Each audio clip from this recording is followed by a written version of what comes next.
Here. Lynn Lenahan. Here. I am here. Carrie Phillips. Expected. Jeffrey Stone. Here. Susan Swartz. Here. Janice Wilson. Here. Travis Poley. Here.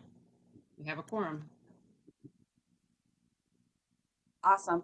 So I would like to call this meeting of SUNY Erie's Board of Trustees, Thursday, January 28th, 2021, to order. May I have a motion?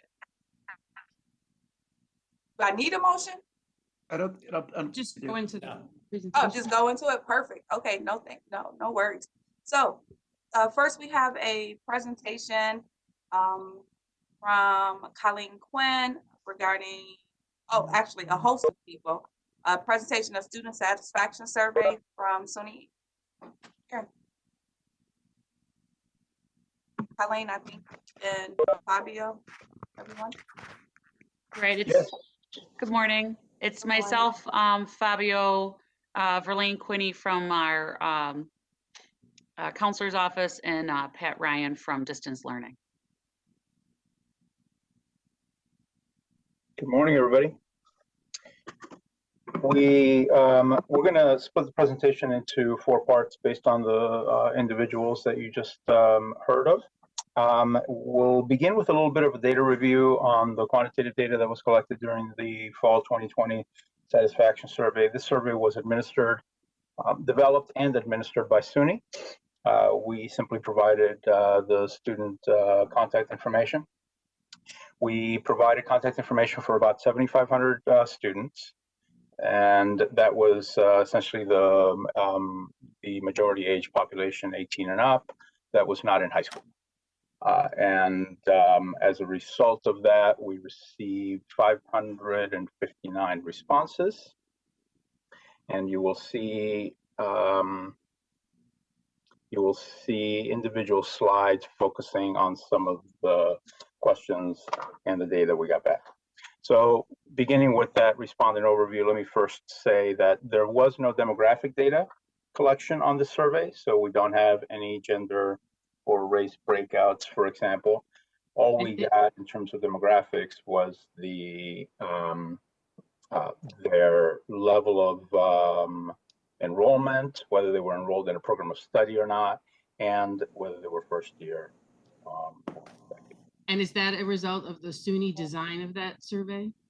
That is how SUNY designed it, yeah. We did not influence that in particular. What a waste. Fabio, do you want me to pull up the slides and share? Bob has yeah, it ready. I can do it. Yeah, let me do it. I can bring it up. I've got Okay. it up. You got it, Bob? Thanks. Yep, he's bringing it up right now. There it is. So that's the overall data. Next slide, please.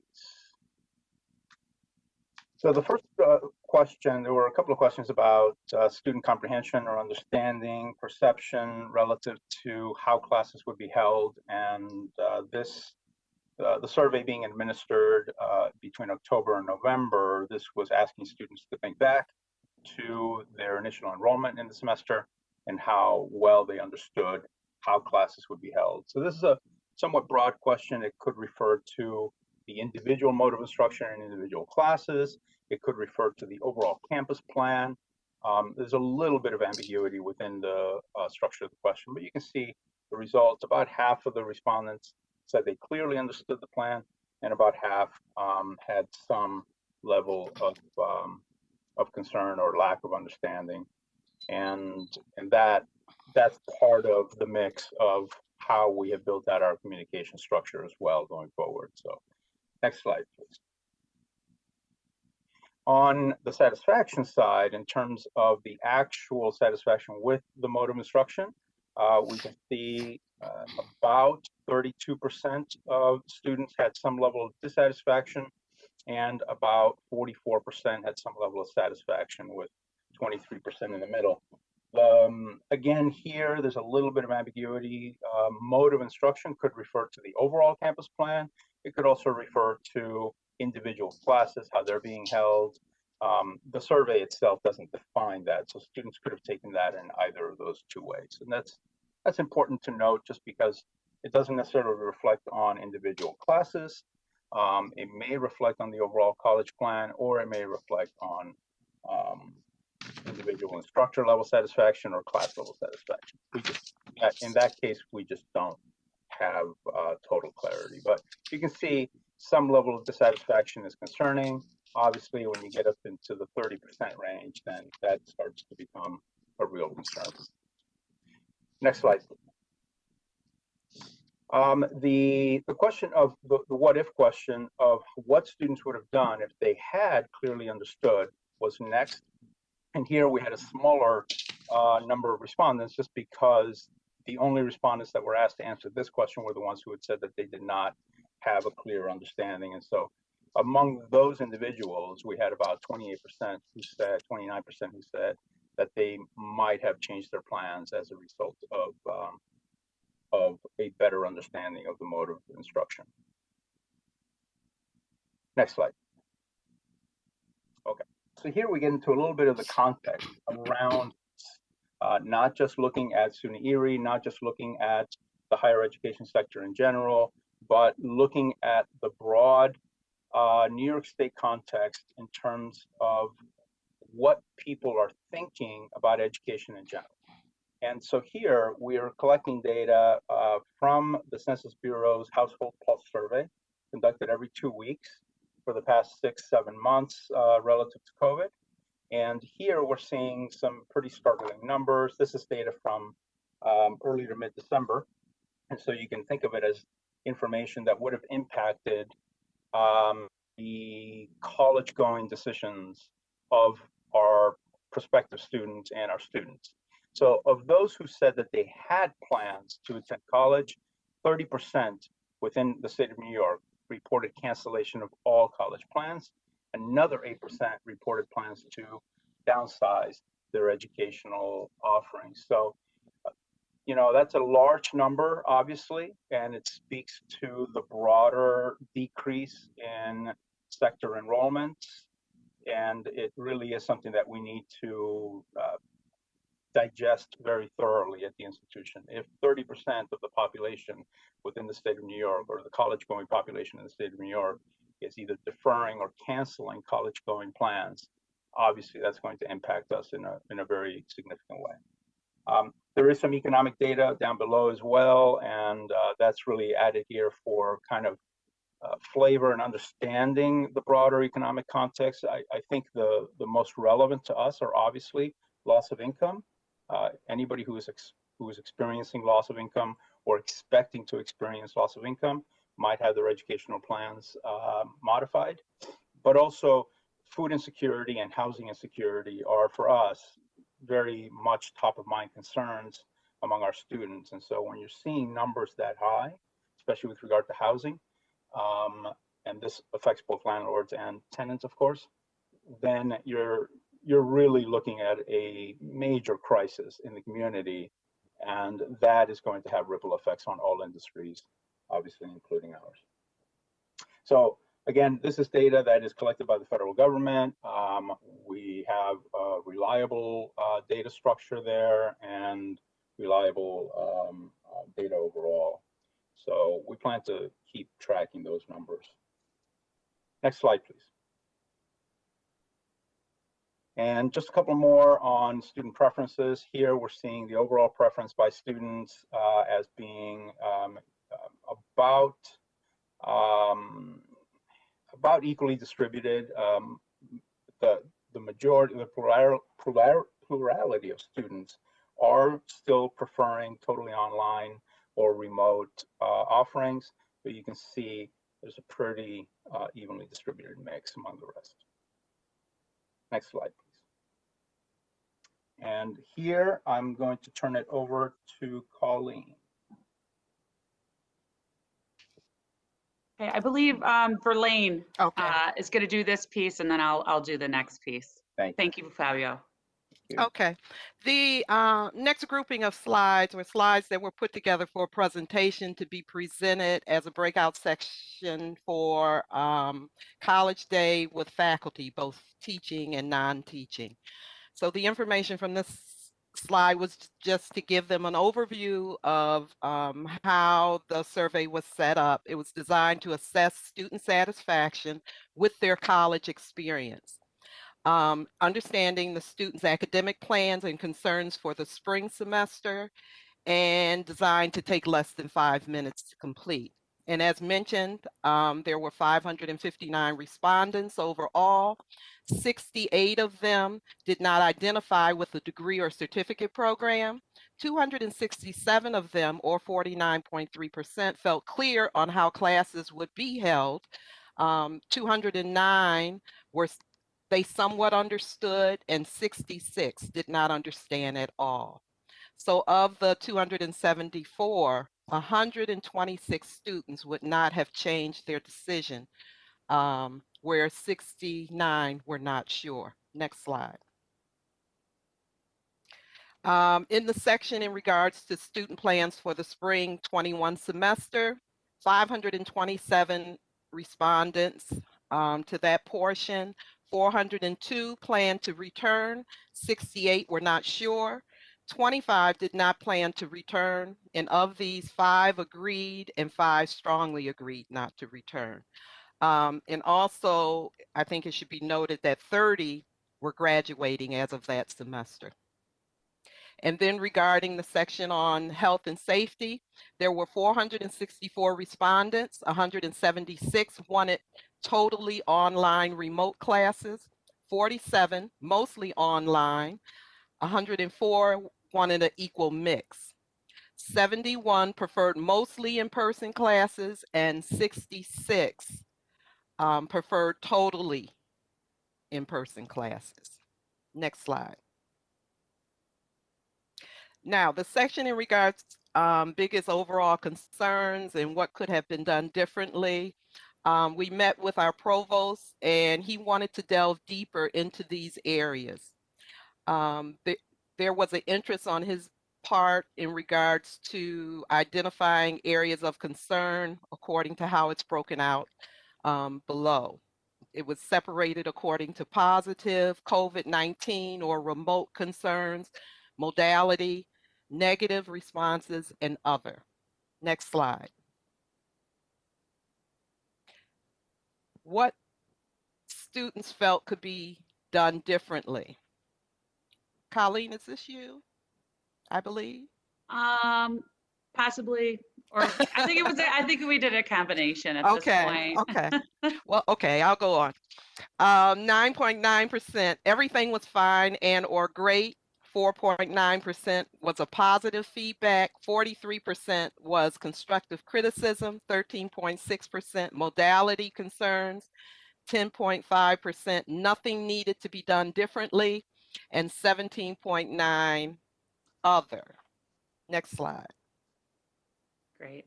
Thank you, Verlaine. Okay. So on the last slide, we saw that the overwhelming response from students was constructive criticism. It was under the heading of negative, but I decided to change it to constructive criticism because as an instructor and someone who's constantly trying to improve my craft, you don't know what you don't know until you know it, right? So we hear, you know, a student had a complaint about X or Y, or a student just had complaints, and we don't have an actual answer. Well, what were the complaints? Were they specific? So this broke it down into specifics, and you can see from the slide that some of it was, you know, organization. Students wanted a in-class orientation. There is a Blackboard orientation for students, but some students wanted an in-class orientation. And then flexibility, communication, instruction, and consistency. So what I concentrated on were the larger pieces of this breakdown from our qualitative analysis there. Next slide, please. All right, so the largest part was that students wanted instruction more than just notes. So for instructors that had notes, they wanted to have videos. But if there were videos, they wanted the videos to be of the instructor. And if the instructors had videos of themselves, they wanted recorded or live instruction. So it kind of went into tiers as what the students wanted. But the biggest thing was they wanted to see their instructor. They wanted the option for live instruction. And if that wasn't available, they wanted to see their instructor because it felt more engaging for them. Next slide, please. And then a large part was students are overwhelmed. And so we discussed that at length when we did this presentation as well. And when I went through and did the qualitative analysis, the students didn't come right out and say, I'm overwhelmed or I need help. A lot of them did, but then as you read their responses, you could tell in the writing that they were frustrated or overwhelmed, and they had this sense that they were treading water. So with this overwhelming feeling, a lot of students didn't feel comfortable with online classes. It was a modality that they would not have chosen if they had the option. They have multiple classes with similar expectations. So with that, that means, you know, if they're taking 5 3-credit-hour courses for a full load, they had a lot of papers due around the same time. And a lot of people are working from home while they're taking classes. And then they also have children home with them doing remote school as well. So, you know, and we took this time to remind people that with the students feeling overwhelmed, obviously we're not going to, you know, put a survey out to all the faculty and say, hey, we can't all have due dates at the same time. But if a student were to reach out to us that they are overwhelmed and they have 4 or 5 papers due on the same day, maybe we can work with them to make it less overwhelming for them. Next slide, please. Okay, so better communication. And obviously being available for our students and responding to email in a timely manner. That's never really an issue at all. But what we found that the students wanted more is they wanted to be able to have a live office hour. They missed being able to walk into an instructor's office to ask a question if they were walking by in the hallway. So we talked about holding WebEx live office hours, and then using Jabber. So if a student were to call your office, then it just sits there in voicemail. So redirecting our on-campus office phones to our home office through Jabber on our computers, and then providing feedback for graded assignments in a timely manner. And again, some of these things were also due to the fact that a lot of our faculty have never had to do online instruction, where they could be in class and walk by and give our students that feedback and that information, but switching to this modality, it was a challenge. Next slide, please.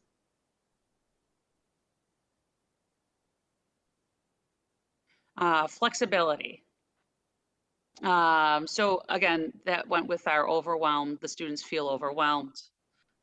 So what we can do, some ideas for being flexible is to consider assignment extensions or perhaps longer time for remote tests. And I found that the part for this that was the most interesting for me is the students didn't want a week for a test. They didn't want 12 hours for a test. They just wanted like an extra 15 to 30 minutes just to do that double check and look over and that kind of thing for timed exams.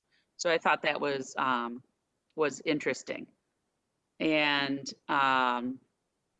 again, just, you know, realizing that our students are, you know, trying to juggle all of these different areas of their life while also completing their coursework with us. And next slide, please.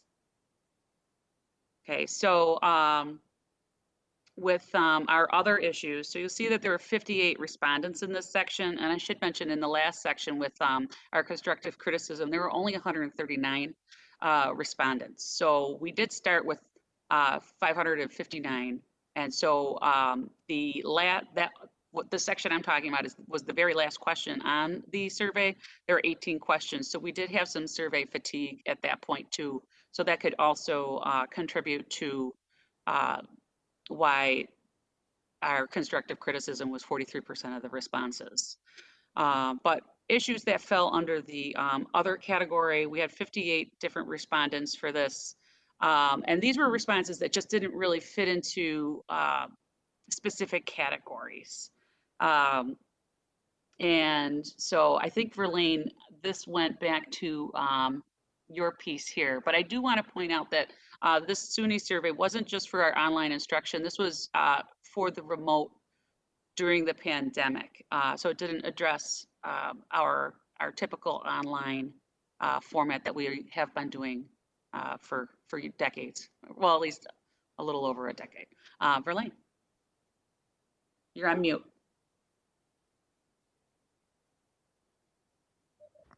There we go.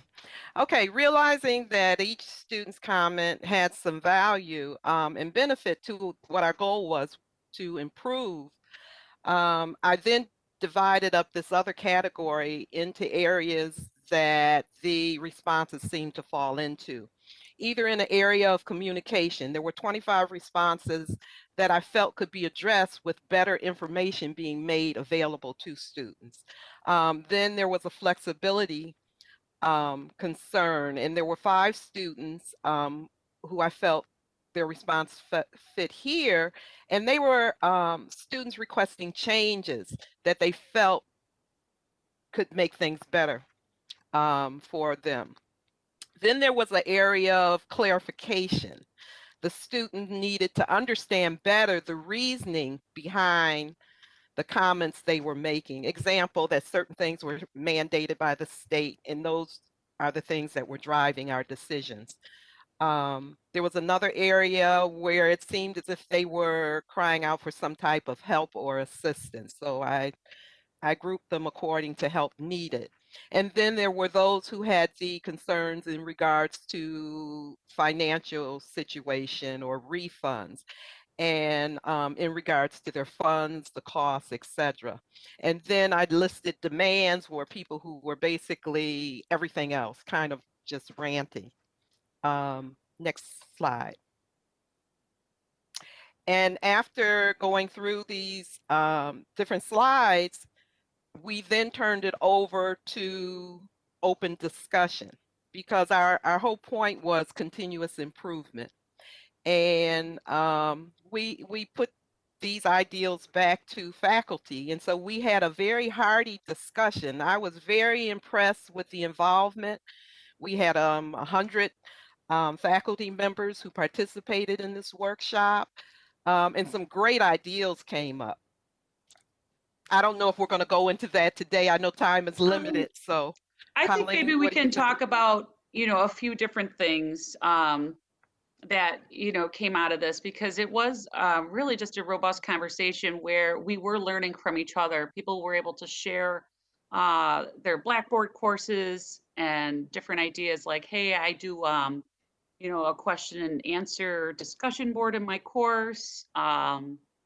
With their different ways to do the WebEx office hours, or even just throwing links out there.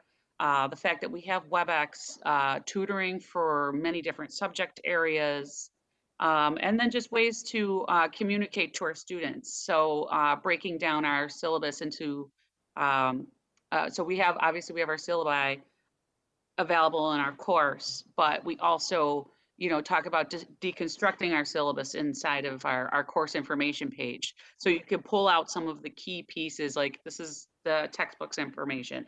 This is the office hour information. This is how you get a hold of your instructor. Different things like that that are important. Um, so Also, the theme that kind of ran through some of the other workshops with faculty sharing how they were allowing students to improve their grade. You may want to talk a little more about that. yes, no, I thank think you, that was Verlaine. great. Yes, there were lots of different ways about how to improve grades. We use different incentives, and I think I've brought them up previously to the board to also help our enrollment. Show us that you registered for the spring semester, and if you aren't going to be here in the spring semester because you're graduating, please show us a copy of your graduation application, and we'll give you 5 points. And that worked actually quite well for many of us. We discussed, The I'm trying to think. returning of the quizzes where they could keep improving. Yes, returning of the quizzes. So many of the different programs, like for example, I use Lumen Learning. So with Lumen, it's free for our students, and many of our instructors use it as well. So that's a cost-saving measure for them. But you know, with the homework and with quizzes, those really, I mean, they're assessments, obviously, but the big assessments are our exams and our final exam and different projects. So you know, being able to redo homework until you get 100, because then they're going to take their quizzes and then they're going to do well on that. You know, and letting them to have 3 to 5 chances on quizzes, because if a student's going to take the time to do these assessments 3 to 5 times, then when they to get that 100, then when they go to take the test, they're going to breeze right through it because they're going to master the material. Trying to think what some other areas, Verlene, what else are you thinking? I also was impressed with being able to dialogue with teaching faculty to let them know of the services that we provide in the counseling center and how we're there to support them and support the student. And so it was good to hear these types of conversations, because when we're talking to students who are having difficulty, when there's personal relationships between faculty and the counselors, our advice to the student can be different, because we know of things that are going on out there above and beyond the standard advice of you do X, Y, and Z. So I was just very, very encouraged by, you know, the participation and the eagerness of all faculty on behalf of students. Absolutely. And we had attended a few other sessions earlier in the day, Pat Ryan's office, and he's going to take the next piece.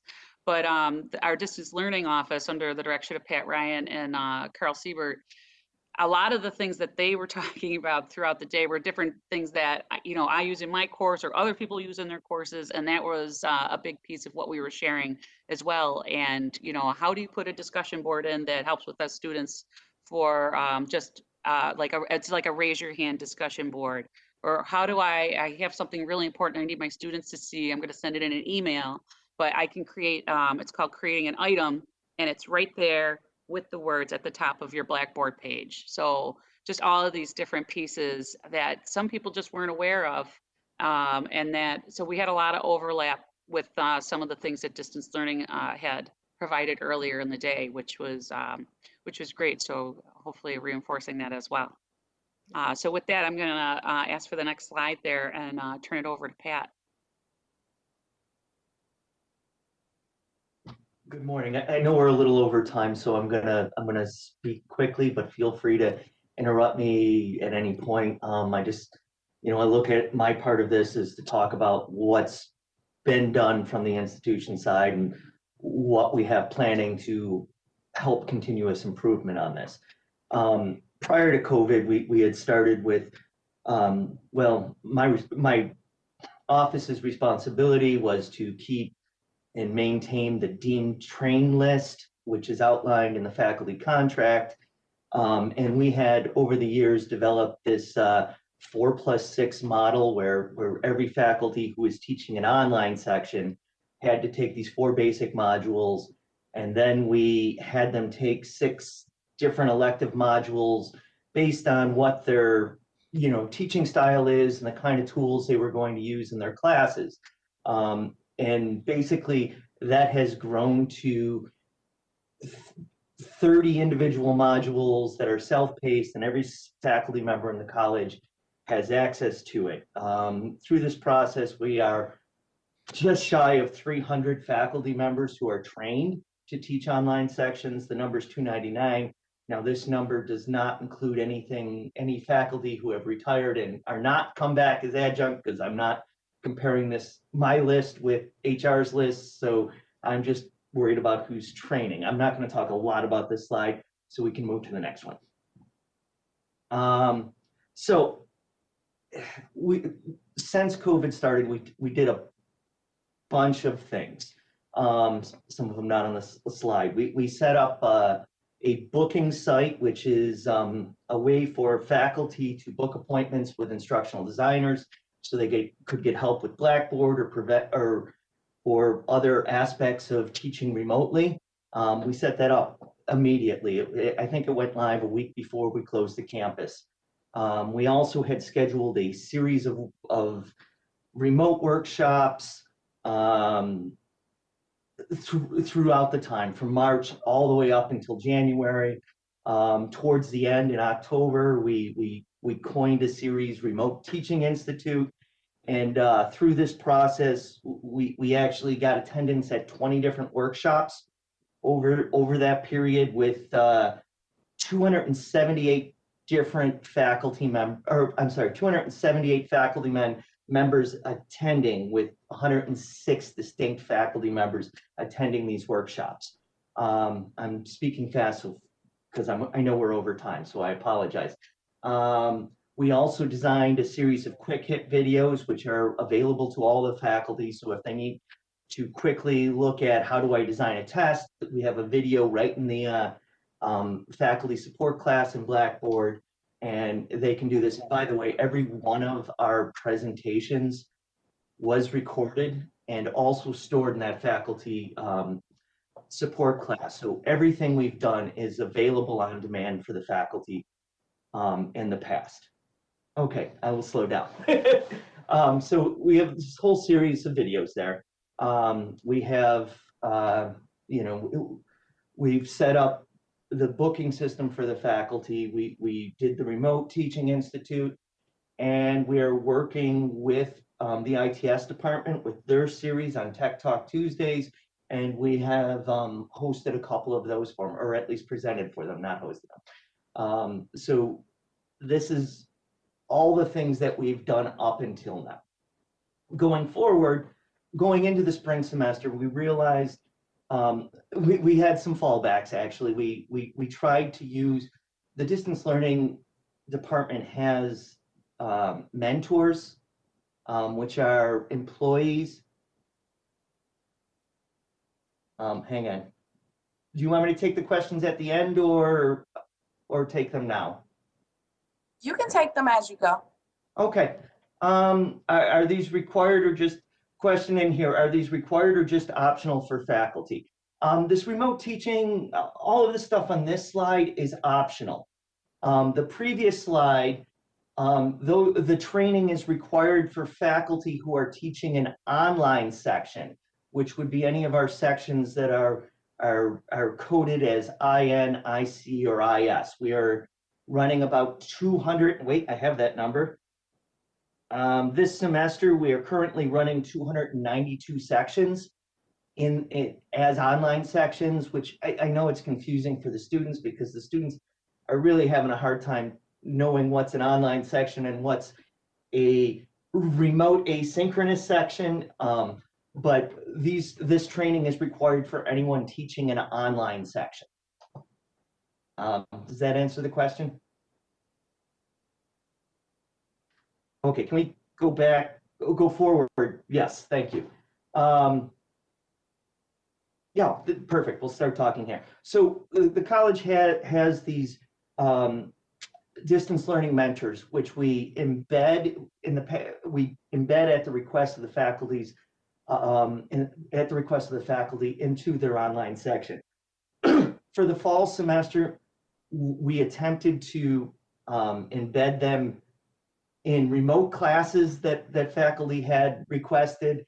However, I have one full-time and one part-time mentor, so we had a ridiculous number of requests. It was over 300 sections, I think, which put them at being able to touch a class for about 1.5 minutes a week, which was just unreasonable. So we went back to our old structure of only embedding mentors into the online sections that they requested. But in addition, this semester, for the students, we have set up a booking system with the mentor that was similar to what we did with the faculty. So there's a link where the student can pick a date and a time, and it will automatically send them an email with an invite to a Teams meeting, and the mentor and the student can meet and go over their issues that way.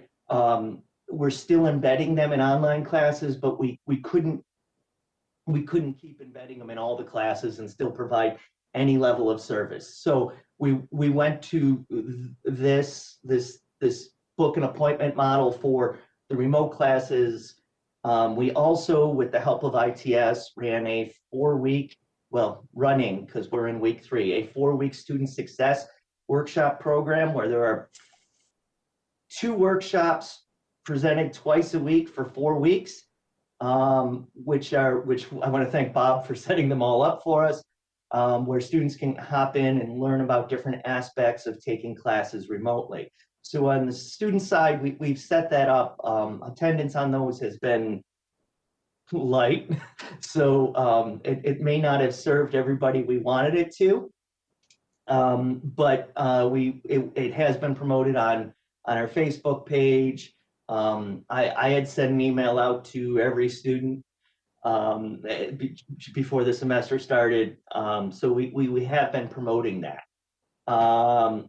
Also, we have, as Colleen mentioned, a student orientation, which has a lot of how-tos for the, we renamed it because I know your next presentation is about an online student orientation. We're now calling it a Blackboard, introduction to Blackboard class, which every student in the college is enrolled in, and we have a whole series of how-tos so they know how to navigate Blackboard. We also have different information on how to connect to different services at the college, and a module on time management, because that's really important when you're working asynchronously. Believe me, I have, a couple of college kids here that I have to still remind, hey, don't you have to log into a class?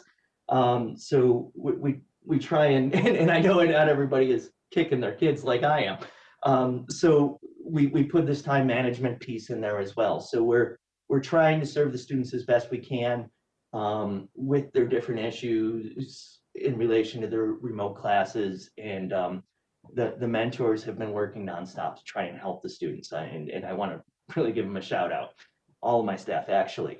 Do I have another slide? Okay, yeah. So from the results of the survey, my staff looked at the comments and came up with a series of workshops based off of the comments in here.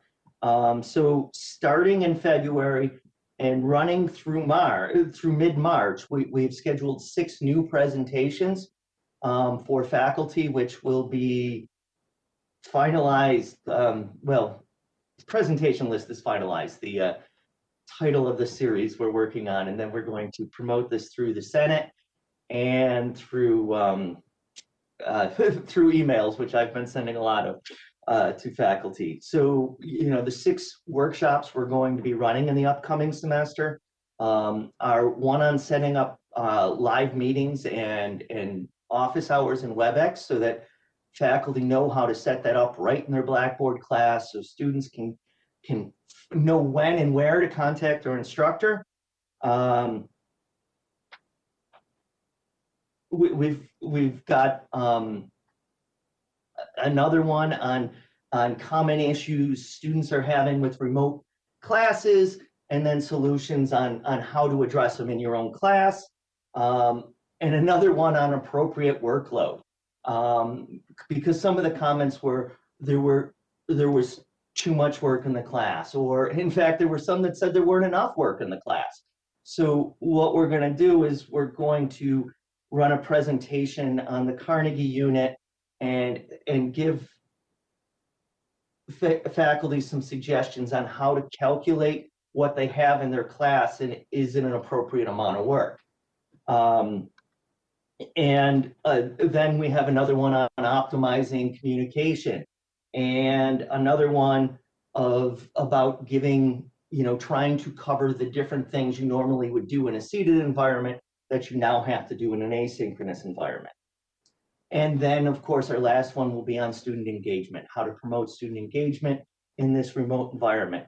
Now, we're pairing this with a series of faculty show and tells, or sandboxes. I think we're calling them faculty show and tells, where we've reached out to 6 different faculty members and asked them to host one of these show and tells, where we'll have one of our instructional designers in there to help them with any technical questions that they need help with, but I want to thank these faculty as well right now. And actually our first guinea pig is actually Colleen Quinn. We also have Carl Stokes coming, Dave Uzinski, Kathy Colesto, Chris Polinsky, and Christine Morrow will all be hosting one of these sessions. And we picked them for different reasons. They all bring a different item to the table, and we're hoping that through showing what they're doing in their class, we can give faculty a variety of what each other are doing, and they can learn from each other and have a better class. I'm going to stop there because I know we're way over time. Are there any questions? You know, I'm just going to jump in real quick and reiterate that the only reason that we are successful right now with our remote and program is because of the support that we're receiving from Pat Ryan's office through distance learning. Their team is phenomenal, amazing, and working around the clock. I've had issues, and I've been teaching online for over 10 years, and I'm like, oh no, there's an issue, and I'll put a help desk ticket in, and it's solved on a holiday Monday at like 4 hours later, instant. And these guys are just amazing. And from all of us, Pat, and your staff, I can't thank you guys enough. And then I also just want to mention that with the online and the remote synchronous, to Travis's point, is that they're completely separate. So faculty are required training with online instruction, but with the remote synchronous and asynchronous, we had to really hurry and get everyone online so that we could service our students. And it was almost like not almost, it was like trial by fire. And let's get everything up and running as quick as we could for our students. So there's definitely different requirements with that modality versus our online program that's been functioning for over 10 years. So would you say that right now, every faculty member has been trained and are now comfortable with online modality, because we are headed into our third semester of this? I would say that the training opportunities are available, and we are helping everyone who reaches out for help. So it's not required. Again, it's not required. So okay, so It is Right, not. it's not, No, I'm it is sorry. not. It is not at this time. okay. So again, this is our third semester. So how can we help these faculty members now? Okay, first let me go back. There's so much information in here, so much, and I thank you for this presentation and trying to narrow it down for me. But you guys know I am a data woman. So if there is a way that you can send me the unfiltered data, the raw data for this survey, I would greatly appreciate it. Because I know I have several questions that I need to know I need further information on. And this may even require a separate follow-up meeting and conversation just to get some of these answers asked. And again, I don't want to do it by email. One of the things that, first of all, you guys got a great response rate, so that was awesome. One of the things that I am really interested in is 28.1% instruction more than students wanted to taught. So, wait, instruction. Let me find that one. I think it was on page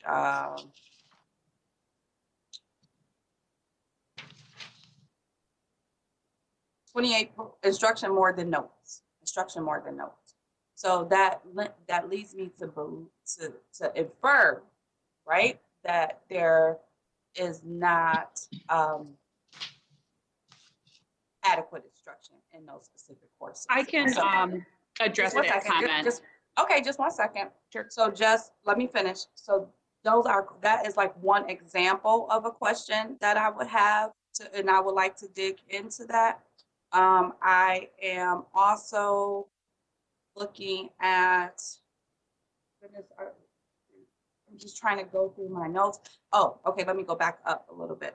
So I do appreciate the use of the U.S. Census Bureau's household pulse survey results to, you know, kind of explain our satisfaction results. However, there is just a high percentage for me of um, room for improvement. Let's just say that. So if someone can give me those unfiltered data, that raw data, so I can have a moment to look through that and kind of see the survey as it was sent, that would be great. The other thing that I just wanted to throw out there is, how can we better, this is regarding the faculty. So you guys did the um, the meeting with all the faculty, and they talked and discussed ideas and ways of improvement, and a lot of those things seem to have been successful this go round.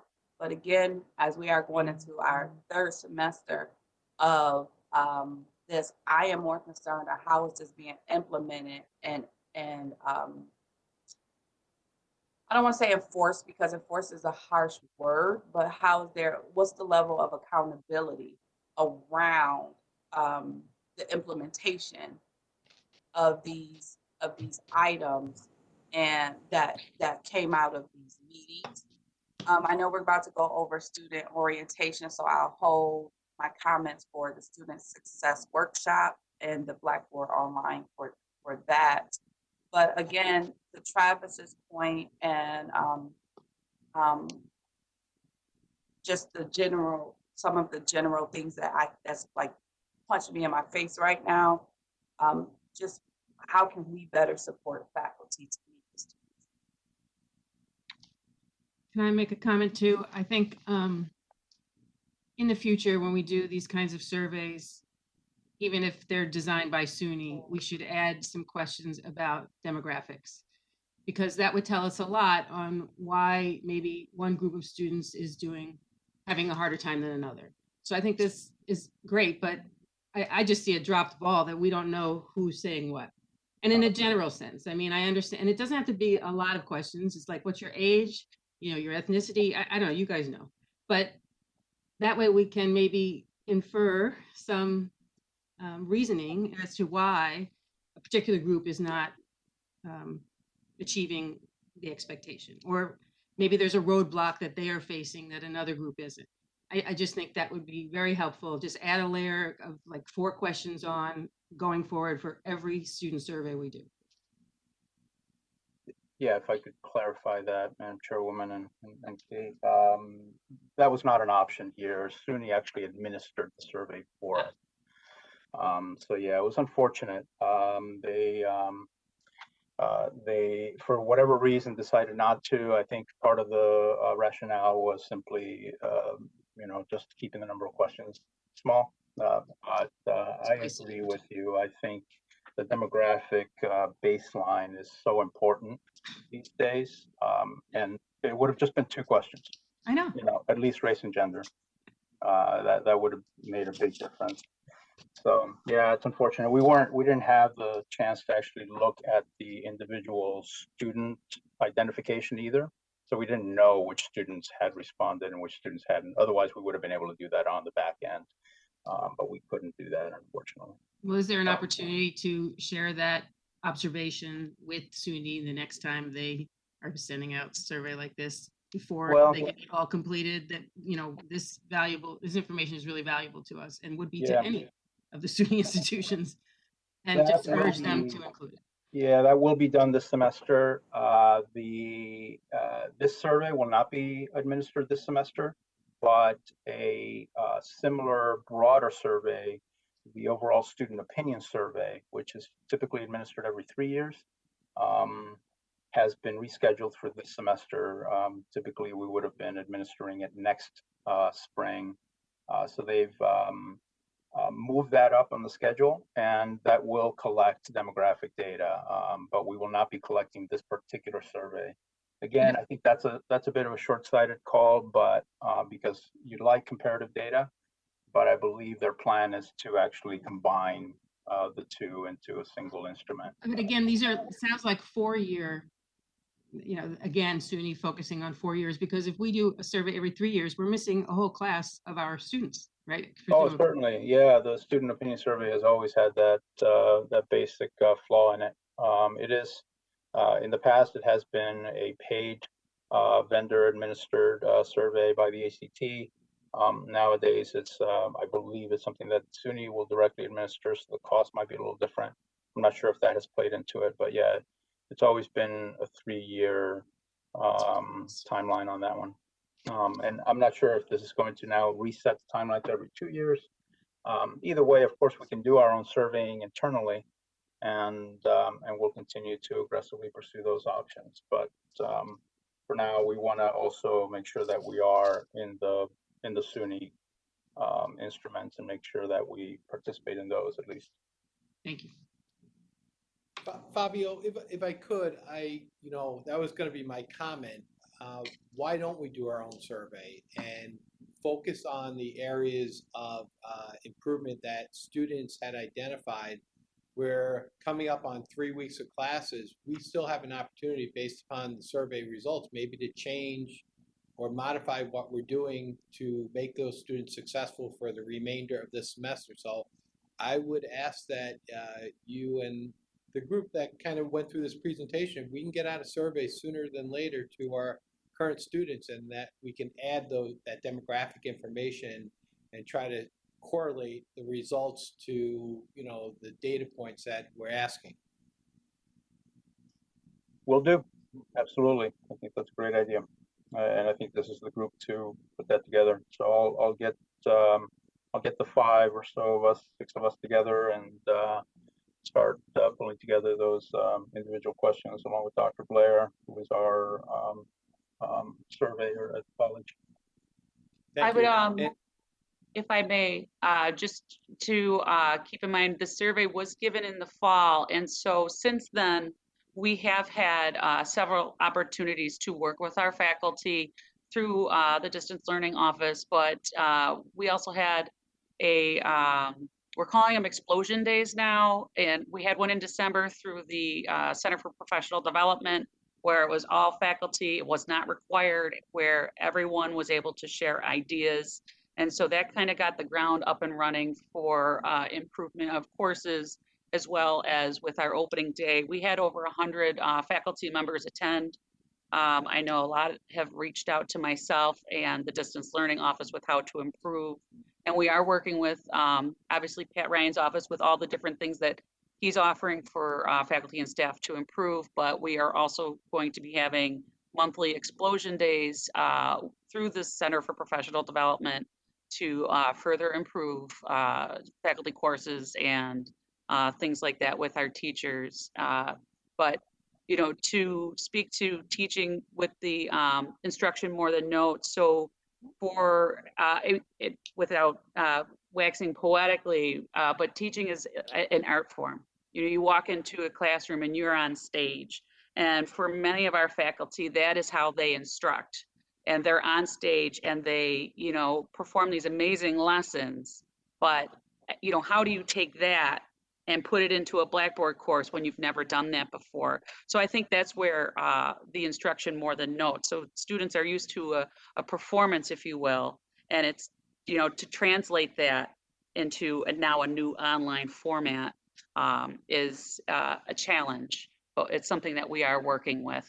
And then with the survey, I think we should also include surveying our students to see who's gen ed and versus who's doing hands-on, because I think that's 2 separate groupings of students. Fair enough. But I guess I'm just hopeful that by this 3rd semester, we have, as a college, have supported and enabled our faculty to have their stage in front of a camera, and so they can continue with their performance. and feel comfortable with using, you know, the videos, the WebExes and all of that stuff. They can feel more comfortable with that since that's what our students is that's our asking for. And I think we are able, with the help of all of you, to make that happen and ensure that there's no class where just notes are being posted and students are expected to learn from that. So yeah, so do you guys know when you can have that over to me? The data. Kelly already sent it, Madam Oh, Chairwoman. perfect. Thank you so much. I To haven't. the whole board. And to your point, as well as Colleen's follow-up, there was actually 150 people that signed into the presentation at opening day, according to our tech over there, Bob Jamoni, and the title was Promoting Equal Access and Effective Interaction in the Remote Classroom. So I think it clearly demonstrates the staff, the faculty at the college are interested in continuous improvement. Although it's not a contractual requirement, you know, was thrust upon us. Faculty are certainly interested in improving their craft, which is going to lead to better student results. So I don't want you to feel like our faculty are dropping the ball. It's just a matter of they're really looking this, you know, people that have been working here for 30 years, standing in front of a classroom, last spring, you know, almost a year ago, all of a sudden was forced to start talking to a camera or posting in Blackboard. So it's a big shift, and I think there's continuous improvement at this institution. Yeah, no, I don't think that at all, and I don't mean to infer that, which is why I said, you know, what can we do as a college to help the faculty get to where they need to be? Not that they are just doing that because they don't want to teach. I feel that we have the resources and technology and capacity around us to get everyone to a point where they are able to do the best that they want to do. And so that's what my point is. How can we collectively, and it seems that you guys are doing some of that, support the faculty so that they are able to do the best.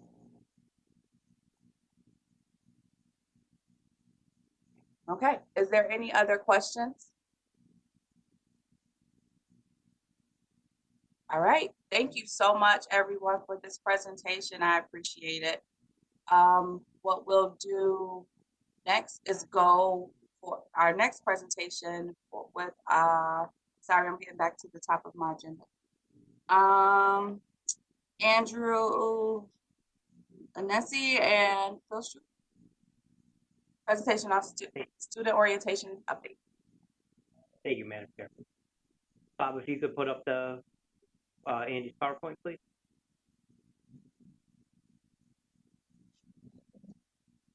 Andy, if you want to run through the presentation, I can monitor the chat, and I'll tee off any questions people may have. Great, absolutely. Thank you, and good morning.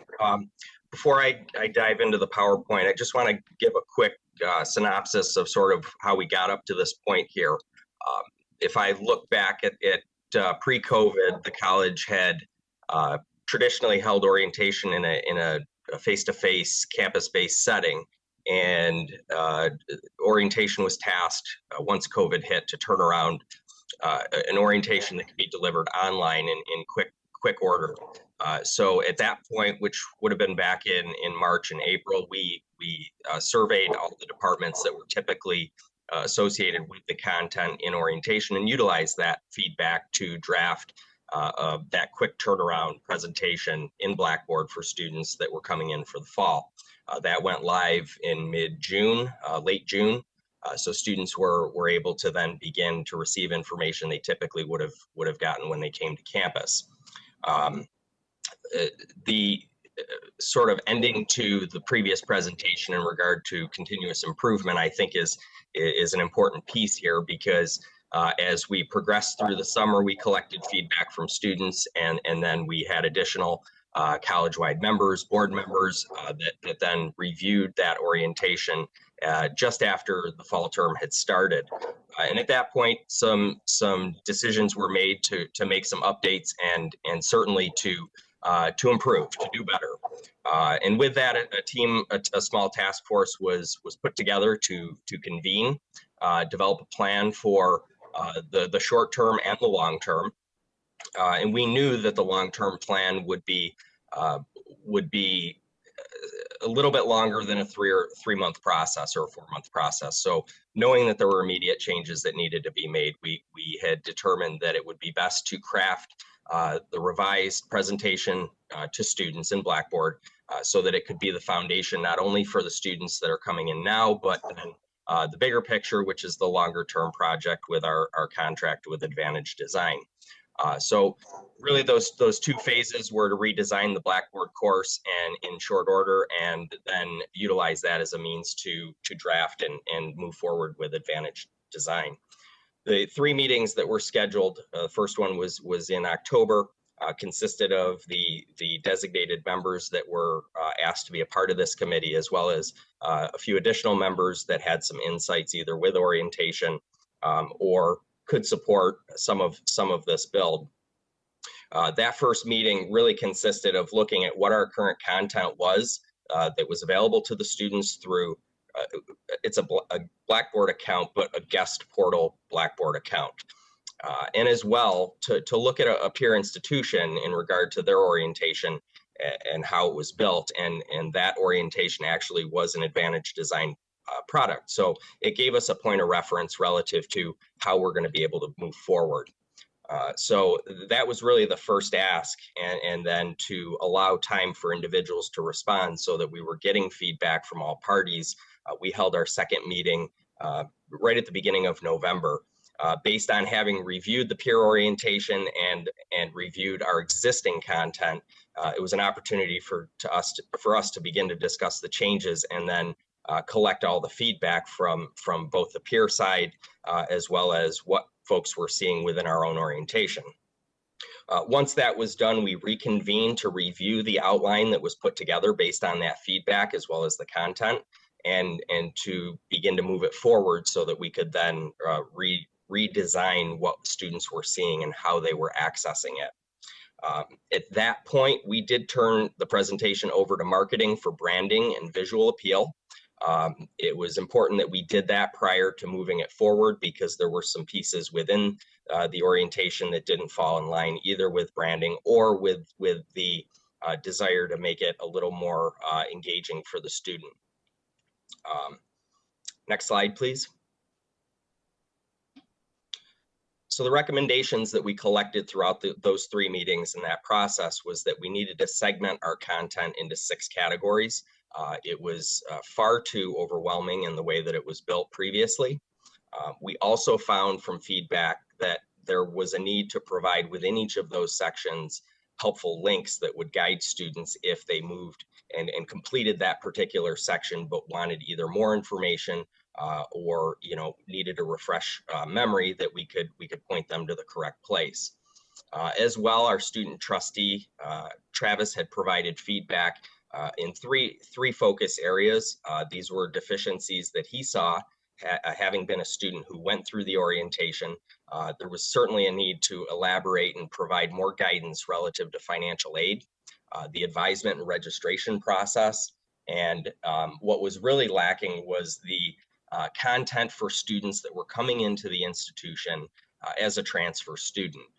Just one piece that was, I think, overlooked over the course of previous orientation. So it was great feedback because as we looked at it, there was certainly that deficiency where students coming in from other institutions weren't clear on what the process was, submission of transcripts, who to follow up with, when do they follow up, and what should they expect. So those were 3 components that certainly needed to be built upon and expanded. And of course, as I mentioned, improving visual appeal. And I think one of the biggest hiccups to the Blackboard course was that as we had it in a guest portal, it didn't allow for ease of use. It wasn't the same as taking a course within your own Blackboard account.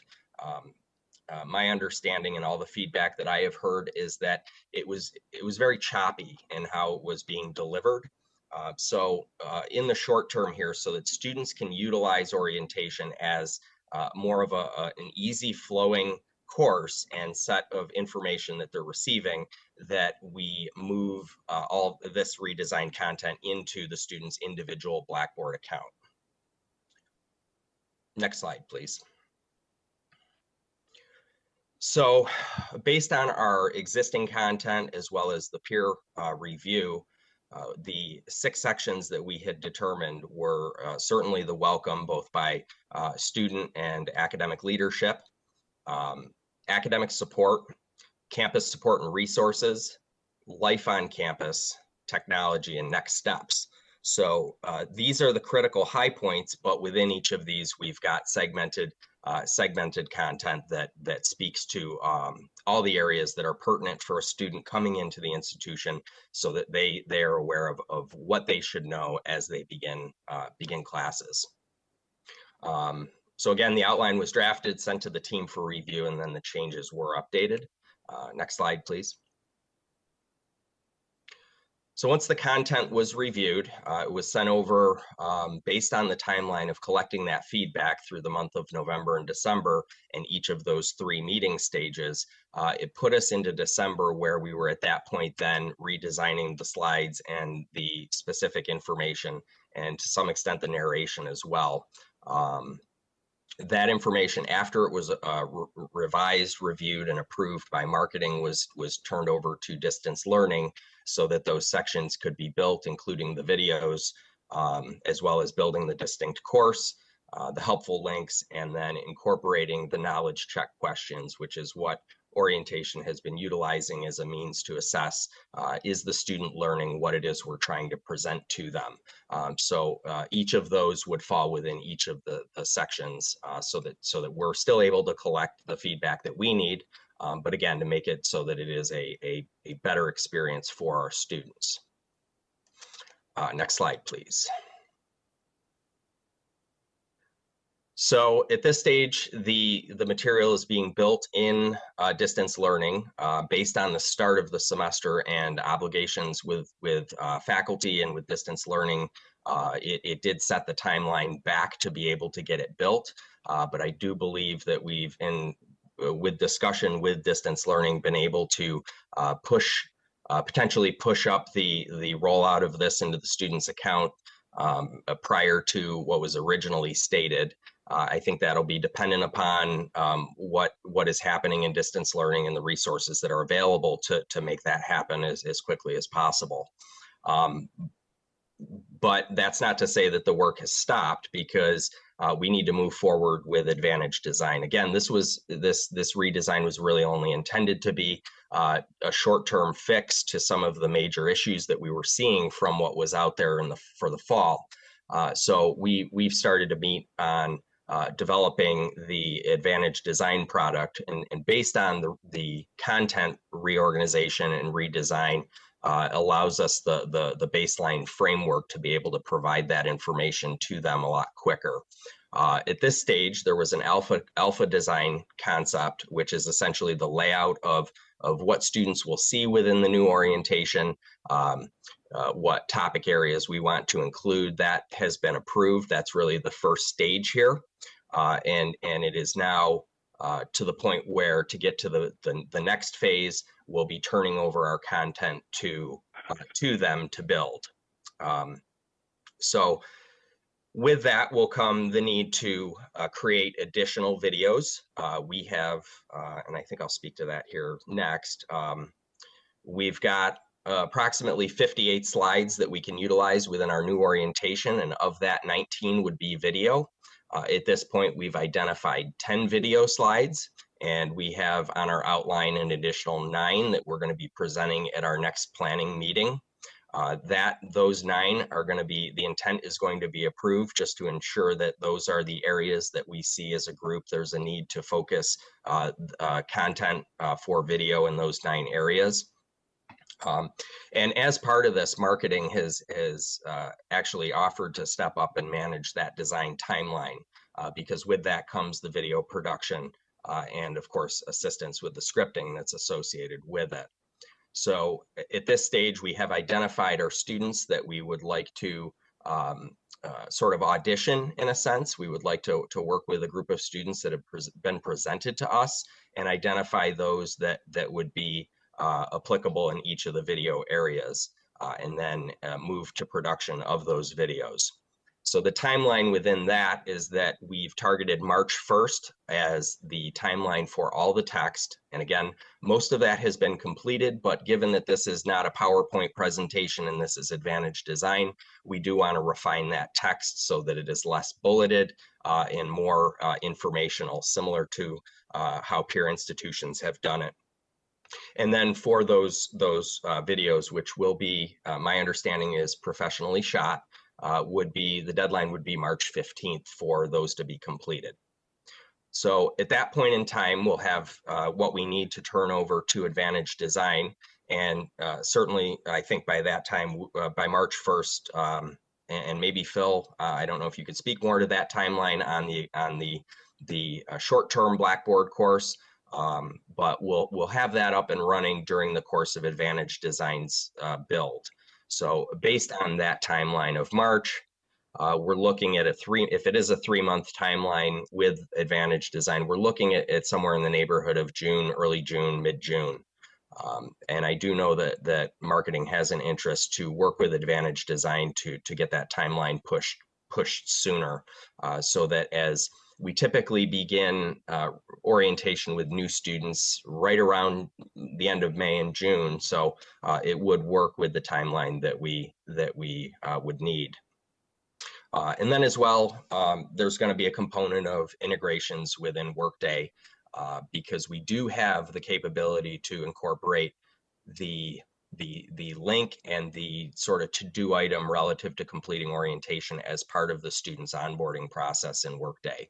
So it kind of works, it does work out from a time perspective that with Workday going live, that this would be a rolling adoption piece, so that as we move forward, we'll be able to incorporate that with Workday. As we wait for that to occur, we will still certainly be able to have it accessible, similar to how our peer institution has done it, where it is accessible through the website and students can log in directly through there. And then I did have one more slide. Bobby, Andy had one more slide. And I think it's certainly important to speak to how we're going to promote this. It's imperative that students are aware of this and that they're engaging with it. So a couple of the methods that we've decided that would be most impactful is we have certainly our Workday engagement, where every student that is accepted receives then a follow-up communication that guides them to the need to complete advisement and registration as well as complete orientation. So every student's getting that, as well as an email blast to all active accepted students. We also will continue the way we have in the past to identify those that have been accepted that have yet to complete orientation and utilize outreach directly to those students, so that we can maximize the number that are able to participate, as well as address any questions and concerns that they have throughout the process of onboarding. And tied to that, we and not included in the slide, but was the need to provide an interactive experience for our students. And I recall seeing that through the survey that was previously presented, that students want a sort of on-campus orientation. In lieu of that, at this point in time, we've instituted a series of live Q&A sessions really designed for students that have already gone through Blackboard orientation, but maybe have left that orientation and said, okay, now I'm not sure, I have a question about something, to provide them an engagement where they can speak with individuals from the college directly to ask questions, albeit they should not be of a personal nature. They should be general in nature, and certainly to make sure that if the student has connected with us and they're still uncertain, we're able to capture, excuse me, their information right then and there and be able to follow up with them, which we've been able to do in a few cases here.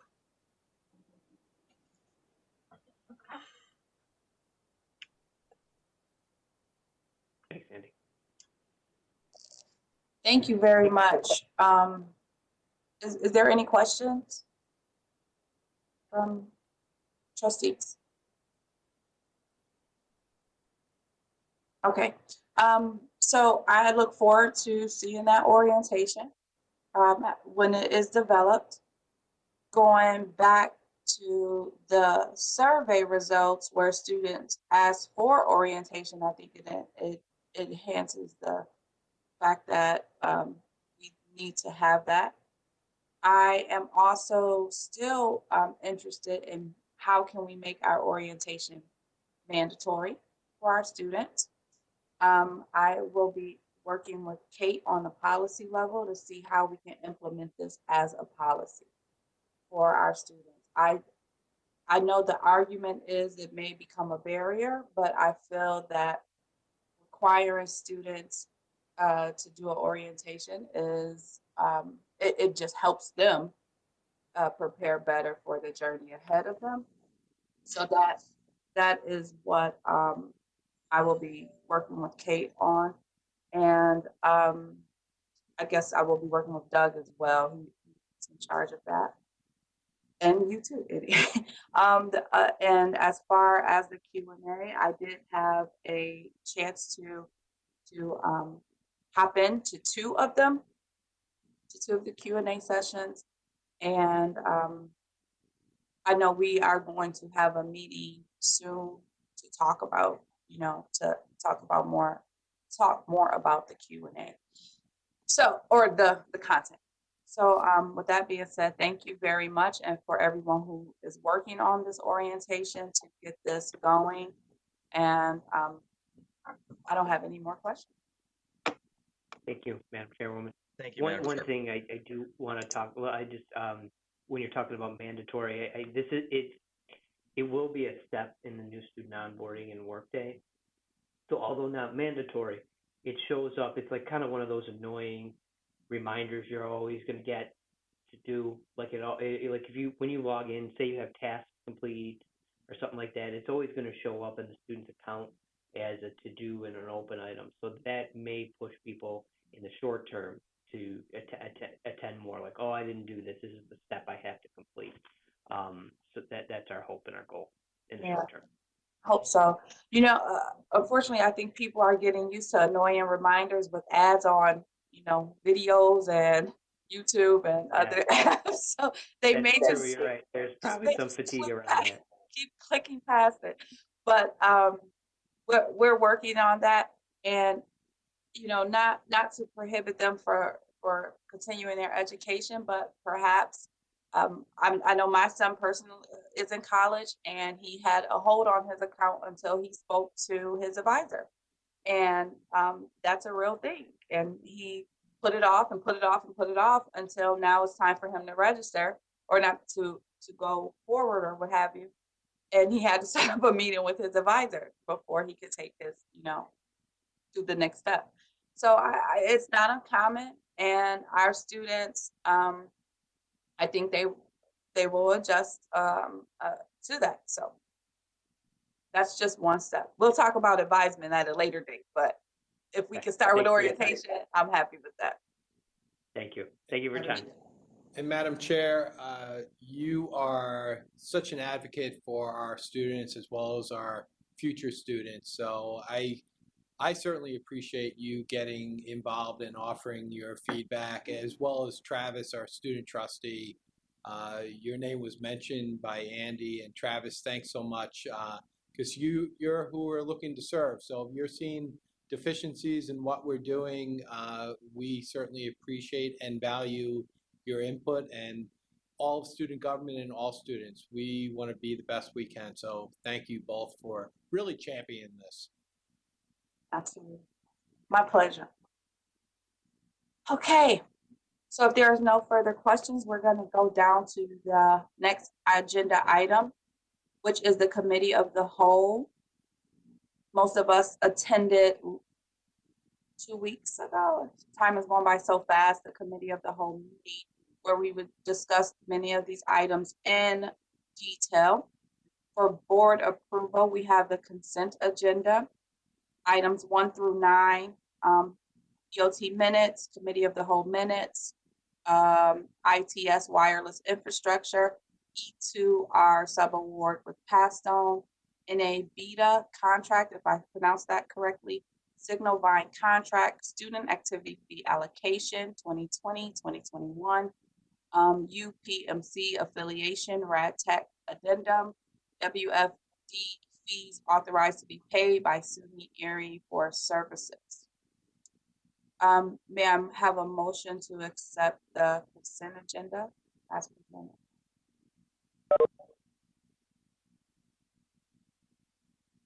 Anyone? Aye. Susan. I'll second it. Thank you. All in favor? Aye. Aye. Aye. Aye. Any opposed? The consent agenda is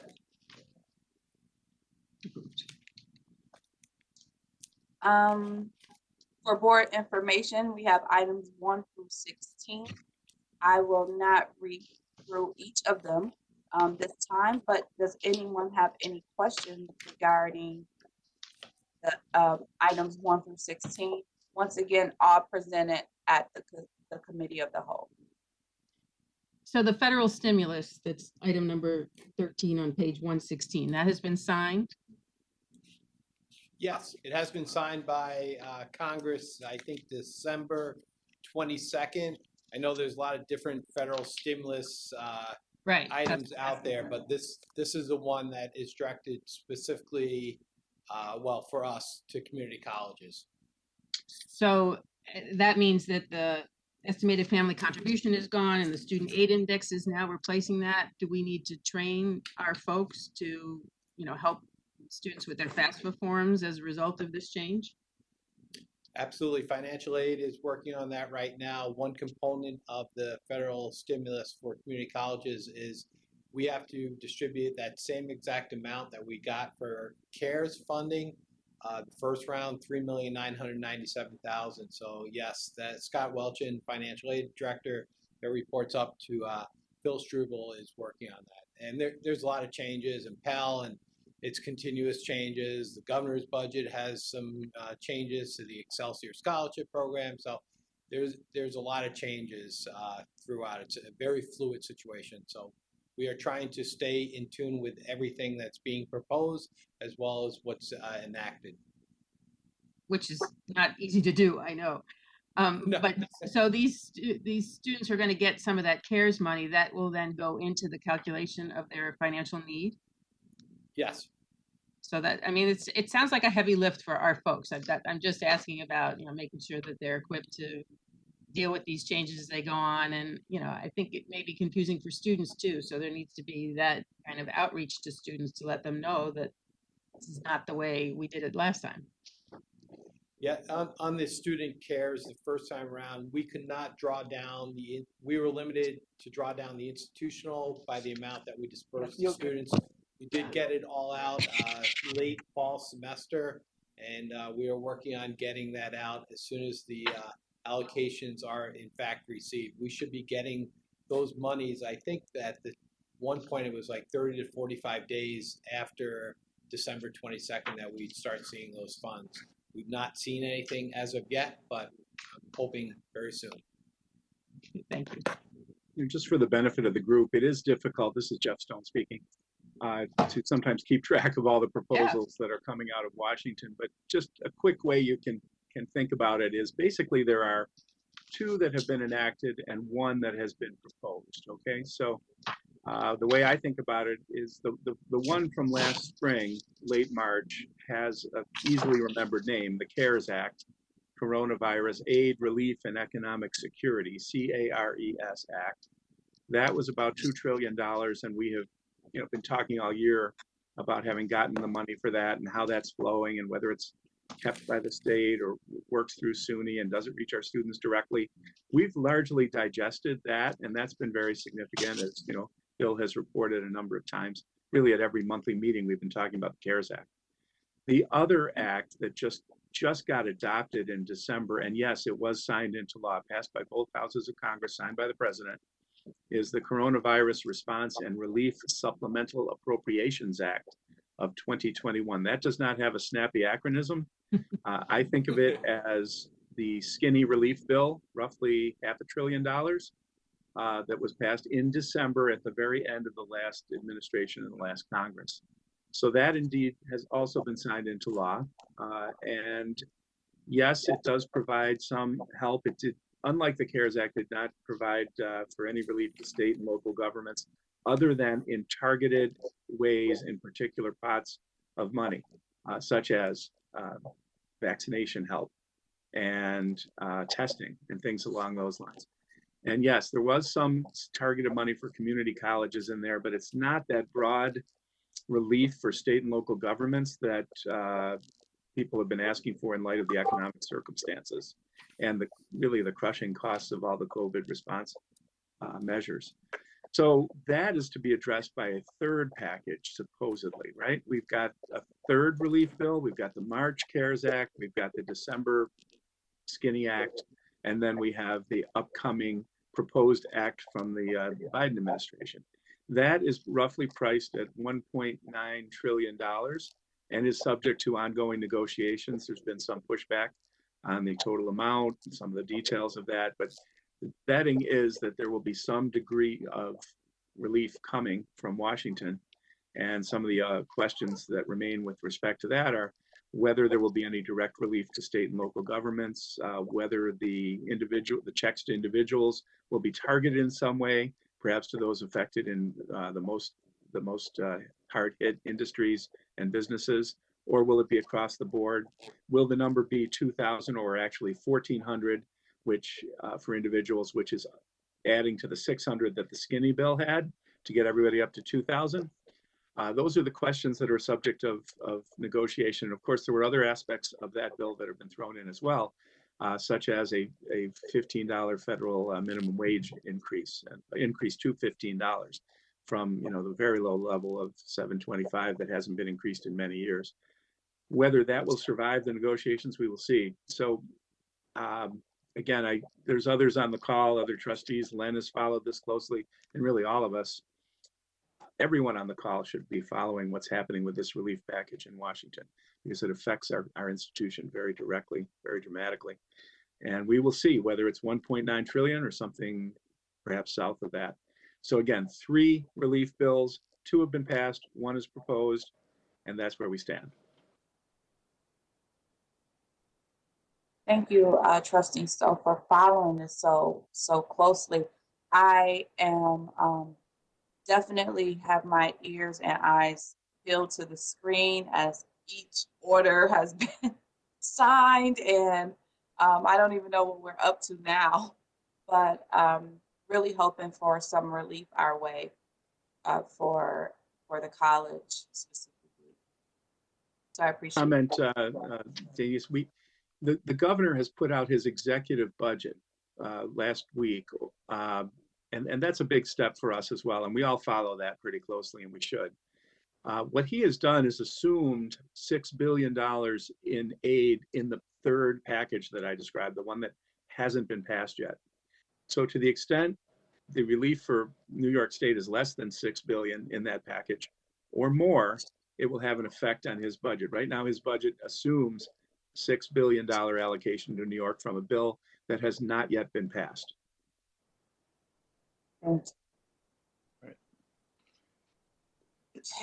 so for board information, is if there are no more questions, I don't think we need to accept this. Or do we need to? Yeah, okay. Thanks, Bill. I see you shaking your head. All right, so we're going on to our next item, Board of Trustees items received outside of the Committee of the Whole for board approval. We have a independent contractor amendment for Marcia, Bermel, or Bermel, sorry if I'm mispronouncing, We have the talent management agenda. We have Associate Vice President for Academic Affairs resolution. We have Director of Institutional Grants resolution. Bill, I'll ask you to kind of go through those. Certainly. The first one, it's actually Marcia Bermel. She was the department head for a program called the Clinical Lab Technician AAS degree. It's a accredited program that requires a certain set of credentials for you to remain fully accredited. Once Marcia retired, we believed we had an individual that could fulfill. We asked for an exception because their degree was not exactly like the accrediting body wanted. They said, no, that does not work. So we, for the fall semester, brought back Marcia Bermel to work in a consulting basis for the college because she had the necessary degree that would keep our program remain accredited. She will continue for the spring semester, and we are in the process of trying to recruit somebody with the necessary credentials for the fall semester. She has, again, been doing this for the fall, and if the board does approve it, which I certainly support and hope you do, we will have to go to the Erie County Legislature because combined for the fall and spring semester, that consulting amount will be in excess of $50,000. The other items 2, 3, and 4. Excuse me. So you're saying Sure, that, Bill, that for this contract, we do expect to continue with Dr. Bermel through fall 2021? Through the end of the spring semester, and if there's any need in the summer, we're trying to recruit somebody with the necessary credentials to fulfill the accreditation requirements. So that's why you only did it in a bite-sized piece, Yes. for instance? Okay. Yep. Correct. Thank you. Correct. And Marcia's awesome. She's been with the program many years, a retiree, and graciously agreed to come back and help us out in a pinch. Thank you. And PJ, before he left, certainly recommended this arrangement and had spoken at length to Marcia Bermel about it. The other items 2 through 4 are all somewhat related. As you're aware, current board policy requires the board to approve the creation of any new titles as well as leaves of absence. For your consideration, we have 4 personnel items. We are requesting the creation of a director of institutional grants, and then there's a corresponding request for leave connected with that position. And then we have a request for the creation of 3 associate vice presidents in academics, and then a corresponding request for leave of absence for those 3 individuals. All 4 personnel requests, I think, speaks volumes. It provides significant financial savings to the institutions. It combines roles that were previously served by multiple individuals and are trying to right-size our organization, and through our sort of hiring freeze, we need to do things differently. And it also really provides the opportunity to support internal promotions, which we've been doing since my return. And then it almost as important, but not the most important, everything taken collectively is important. It adds to the diversity of our executive team, the president's cabinet, and really sends, I think, a very strong and powerful message of the college's commitment to equity and diversity. All 4 individuals have unique skill sets.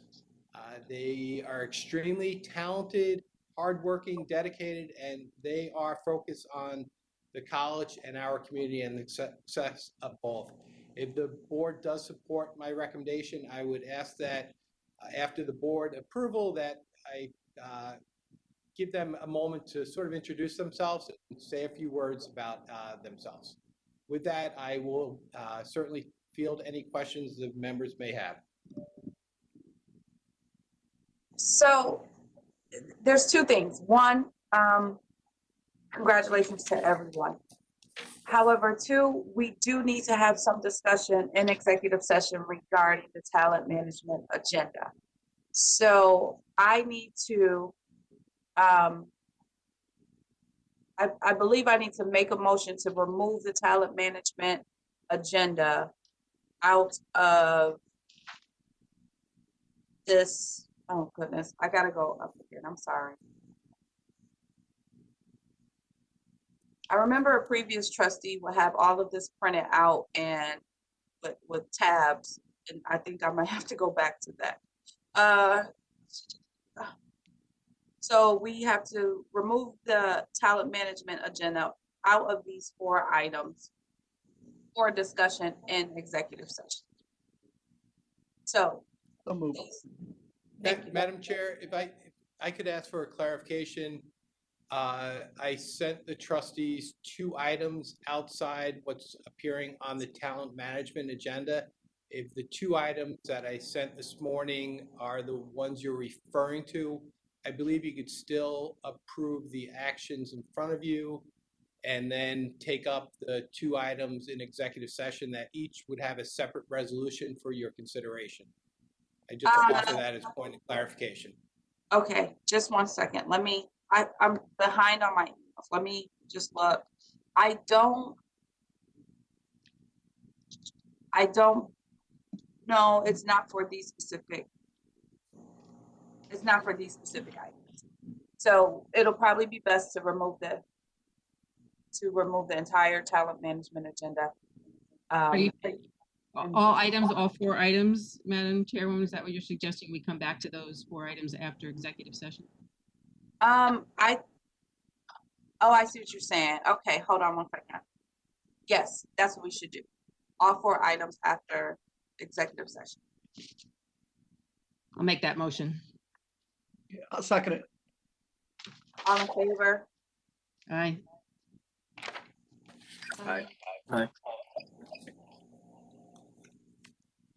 However, I do want to,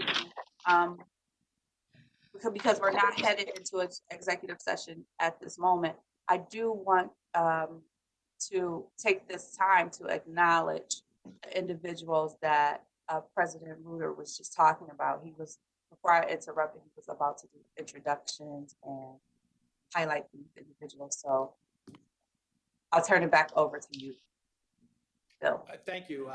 The first individual I'd like to have introduce themselves, I will say a few words. Tony D'Alessio is presently a faculty member in the Electrical Engineering Technology Department. He's been with the college since 2003. He is a proud graduate of ECC and eventually earned his BS and master's degree in electrical engineering.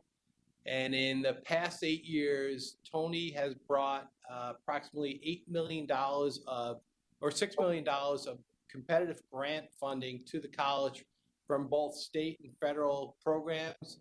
He is my recommended individual to fulfill the role of Director of Institutional Grants.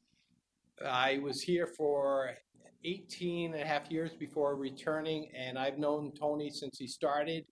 And I will say that if he's not the single most important person, but he was certainly one of the driving forces why we have our nanotechnology building up at North Campus. Tony has been very involved in grants, and I would just certainly welcome him to this position and ask him if he would like to say a few words. Tony, are you there? Yes, I am. Thanks, Bill. Just wanted to say that I've got big shoes to fill. Mike Begain was here for a very, very long time. I learned a lot from him working with him over the last 10 years or so. I'm currently a co-principal investigator on 2 National Science Foundation grants as well. So I have a lot of experience with federal and state grants. Mostly on academic side. So I still have a lot to learn about institutional side of the house and the sorts of grants that are there. I've also been the co-chair of the Grants Operations Committee for the last 4 or 5 years. So I am familiar with most of the grant programs that the college typically applies for. And I'm hoping that, we can bring more money into the college. there is a lot of money available out there. As a matter of fact, just briefly, the National Science Foundation has a program specifically for community colleges called the Advanced Technological Education Program that was created by an act of Congress in 1991. Typically, the funding for that is $64 million a year. Several Congress members have proposed for the reauthorization to up that to $150 million for this upcoming year. The last 2 years, NSF hasn't even been able to spend all that money. They haven't gotten high enough number of competitive proposals. But the funding rate is up to 37% on that program, which is very high for a federal program. So I think there's lots of opportunities as well.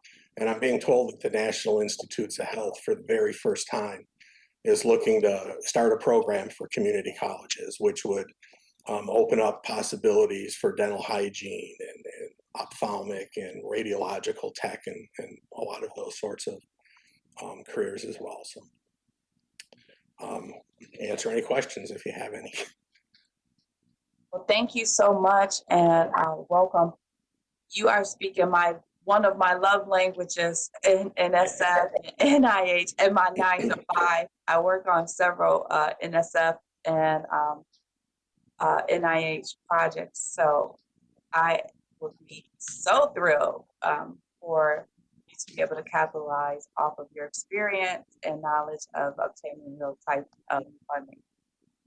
And it's one thing about, for those of you who may not know, for NSF, a lot of times once you get one, you're more than likely to get them continuously. And so that puts the college at a great advantage. So thank you. Congratulations. Tony, could you speak? I'm sorry. I'm Go ahead. sorry. No, you're. I was going to say, Tony, could you speak to the tall order of building a new grants management structure? That I mean, what exactly will that entail? That's a good question.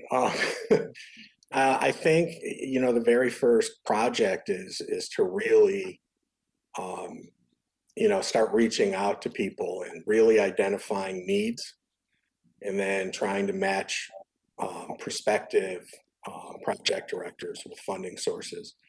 I guess one of the issues, and I talked to Bill about this last month, that we've always run into is grant writing. So I can help write a grant, but obviously I don't have degrees in nursing and in, you know, other sciences or math. So I'm not the subject matter expert in everything. You know, no grants person is. What I can do, though, absolutely, is I have a vast network of contacts now at the federal level.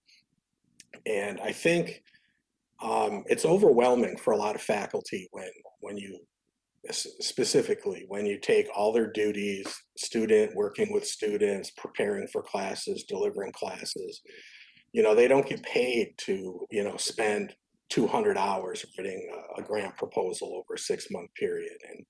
And I think that the more you do it, the better you get. So I'm hoping that I can bring a lot of my experience and knowledge to bear, take some of that burden off of them. Absolutely. And I've been doing it long enough that I can sort of see pitfalls. So I think part of it is people get frustrated when they apply for a grant, spend a lot of time, and it doesn't get funded, right? We are all that way. But one of the things I've noticed as a member of the Grants Operations Committee for the last 5 years is there's a lot of very good proposals that the college submits. And if it's not funded, they're kind of relegated to the trash bin, right? When grants is really about layering opportunities. So even if you put in a large proposal and it's not funded, there's a lot of material in that proposal that you could pick and choose portions of and reapply to other programs for smaller amounts and sort of build towards your end goal. It doesn't have to be large grants. I mean, and there's a lot of, I can say from my experience, I get more requests to partner with other institutions because, as the chairwoman said, once you get into these communities and you're funded, people need geographic reach, and they're looking for partners that have proven that they'll come through on a proposal. And there's a lot of opportunities for ECC to even just be subawards, and in that case, it's really not very much work for a department or a faculty member to do other than put themselves out there and do some networking. So there's a lot of things that I guess I've learned over the years that I need to do some professional development. I need to do some classes for faculty and other staff on the grants process. And I think through Stony Brook, there's that they have a large program on helping scientists be able to talk to regular people in English who are funders, Right. so that they can understand these programs. I would urge you to avail yourself of that. And looking at your job description, I'm wondering how what you're going to do is different from the grants coordinator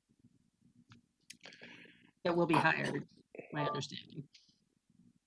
I'm not sure.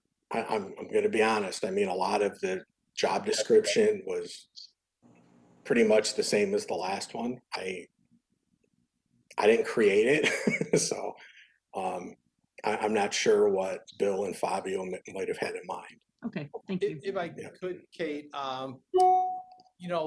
drawing Tony from the faculty and his expertise gives us the ability to, I think, reach different markets, and his challenge and his goal will be to engage all faculty to be an asset. I think we leave a lot of potential funds on the table.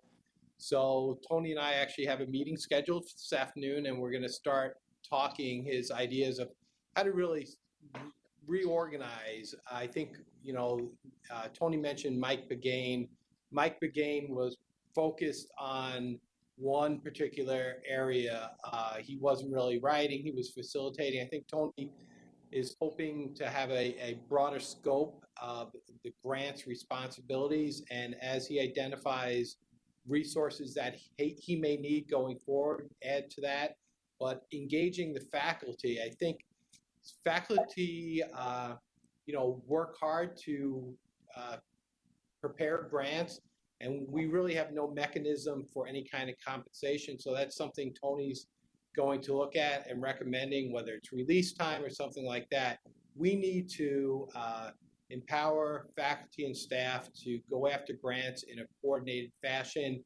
We oftentimes chase grants as individuals at the institution, and then where, like somebody in Tony's position goes, where'd that grant come from? We also sort of have a history of applying for grants and saying that it's funding X, Y, and Z position. And it turns out that only X and Y is funded, and the college operating budget is funding Z. Yeah. So, Tony's got his hands full. I have the utmost respect. It's a challenge. It's a one-man band right now, but that one-man band gets to sort of set up the future of this institution going forward. Bill, you may have just answered this in a sort of roundabout way, but Kate mentioned the vacancy in the grants coordinator position. Is the concept here that Tony's new position of Director of Institutional Grants will be taking over that whole portfolio that existed within the grants coordinator position? Or is it that he's going to take on a new set of responsibilities, and we will be eventually either short-term or medium-term filling that grants coordinator position that is now vacant? The answer to both your questions, Jeff, is yes to both. Tony will be assuming the coordinator as well as director. He's going to set that vision for the grants office. I don't want to pigeonhole and say, you have to hire a coordinator, you have to hire this. He's got to set the vision. He's got to get his feet wet. He's got to be in the position for 30 days, 45 days, and then come back to, Doug and Fabio and me and say, this is the person or persons or skill set we need to advance this office.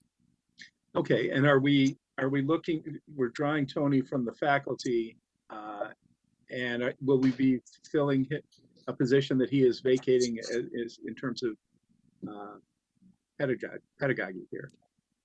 Right It's, now, Tony's load in the faculty will be fulfilled by adjunct faculty. So we are not in the position to hire a full-time faculty replacement at this point. Enrollment will dictate what we do as far as teaching faculty in the future. right. Okay. We can cover anything else in executive session, but those are questions I had. And then for Tony, thank you and congratulations on what we're seeing here. I'm thinking about the community college in the world of money that's out there for grants, kind of like a student coming out of high school who knows in a vague sense that there's a lot of scholarship money out there, but how do you identify it? How do you access it? How do you figure out what it is that you are eligible for, and how do you turn it into real dollars that will help you go to college? Same thing for us in a sense, except scholarships are grants. And part of the battle is figuring out just what's out there. You mentioned how much money is out there that goes unclaimed.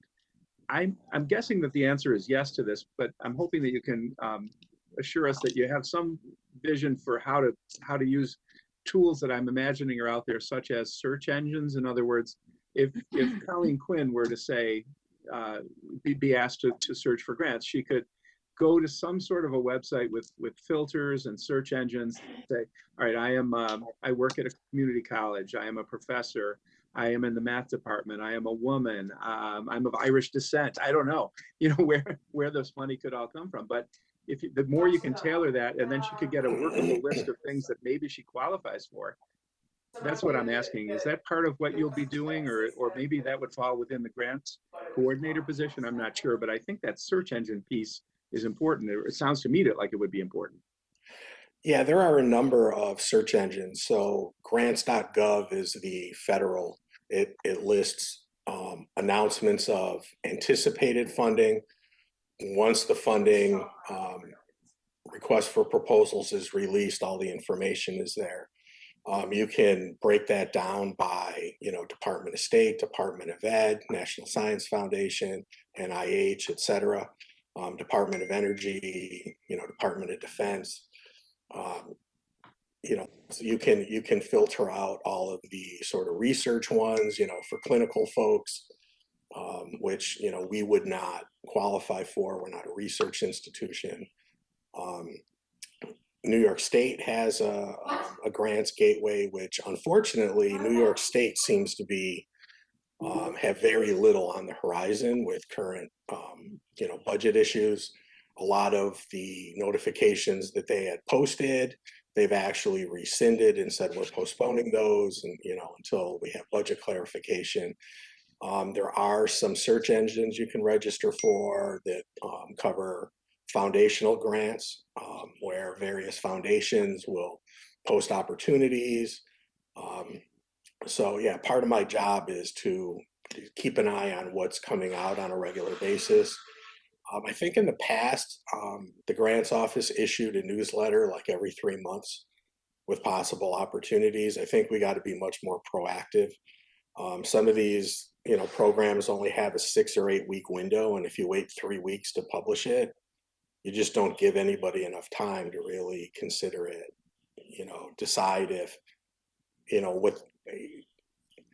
So one of the other things I just want to briefly mention is it seems like sometimes in the past, the college was spending $3 to make $2 on a grant with, in kind and other things, right? So I think, part of it is really working on the budget with folks as well, and really trying to figure out what the hidden college costs are. So if equipment has to be installed, does work have to be done that's going to expose us to asbestos abatement and things like that? There's always hidden costs that I've gone through, I guess, over the years.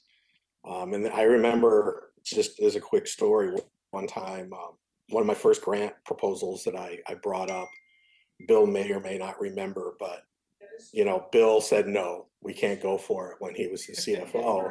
That sounds like me. Well, one of the things I always appreciated is Bill never just said no. He would explain why. And he said, it's great. You're going to get $100,000 worth of equipment, but it's not simple for the installation that you're asking. I know we're going to have to open a wall. That's going to be asbestos abatement. And by the time we're done, it's going to cost us $60,000 to bring in your $100,000. And we have budget issues, and that's not money I can easily find. And I accepted that. You know, it wasn't just a no to discourage me. It was, you know, you don't understand what all the costs are. And I think, you know, that's something that I have to work with people on as well. But absolutely, I can locate grants, filter grants, you know, try and dig down into what people are interested in. You just got to get into the right portals, and some of them are limited. So once you register an organization, there are certain people that you register in the organization that will be notified, because only typically there's one person that's authorized at your institution is the official, what they call an authorized organizational representative, that can file the paperwork. And you know, we also need an authorized financial representative, which Katie Cook has taken that position. So sometimes not everybody has access to some of these portals. I would just suggest, as you're considering incentives to faculty and others for participating in grant writing, to try to figure out how to do that as a function of getting a successful grant as far as the admin cost or something, rather than charging, costing the college in terms of time off or anything else. Try to, incentivize it through the actual grant. Oh, absolutely. I think one of the things I've talked to Bill and Fabio about is the grants operation committee, which I've been a member of for years, doesn't really have a clear charter, in my opinion. And I really think there needs to be some oversight there. And I think that, you know, before we could consider something like that, we'd really have to have a good idea as a committee. Do we think this grant really has potential, or is it going to be a 1 in 20 shot? Mm-hmm. You know, is it a 1 in 3? Do we think it's a 1 in 5 based on the program? You know, I don't think it's absolutely worthwhile to necessarily invest money in a proposal that has a very slim chance of funding. So there needs to be some more oversight of the process, I think, as well. And lastly, I would just say, there are lots of foundations out there, like the Kellogg Foundation, the Ford Foundation, who do a lot of work in racial equity. So there are plenty of places to look for new money as we are trying to make sure that we close those racial equity gaps through our work. And perhaps there's money to help us find that. So it's not necessarily a program that we're typically writing grants for, but there's new money out there, new opportunity, and I urge you to follow that. Absolutely. Thank you. Thanks, Tony, and we certainly expect a boatload of new grants coming to this institution. So I appreciate it. So precious. And Tony, Thanks. Tony made a very key point also. The planning is critical to success. I already, since I've been back, probably been asked to sign a grant at 4 o'clock on the day it's supposed to be submitted more than once, and we need to plan ahead. This should not be a rush process. So getting information out to departments and getting the information, sharing that information early and often is crucial to the success. So, Tony, thanks. I'm going to turn to our 3 requested associate vice presidents. I'm going to first say a few things about Juan.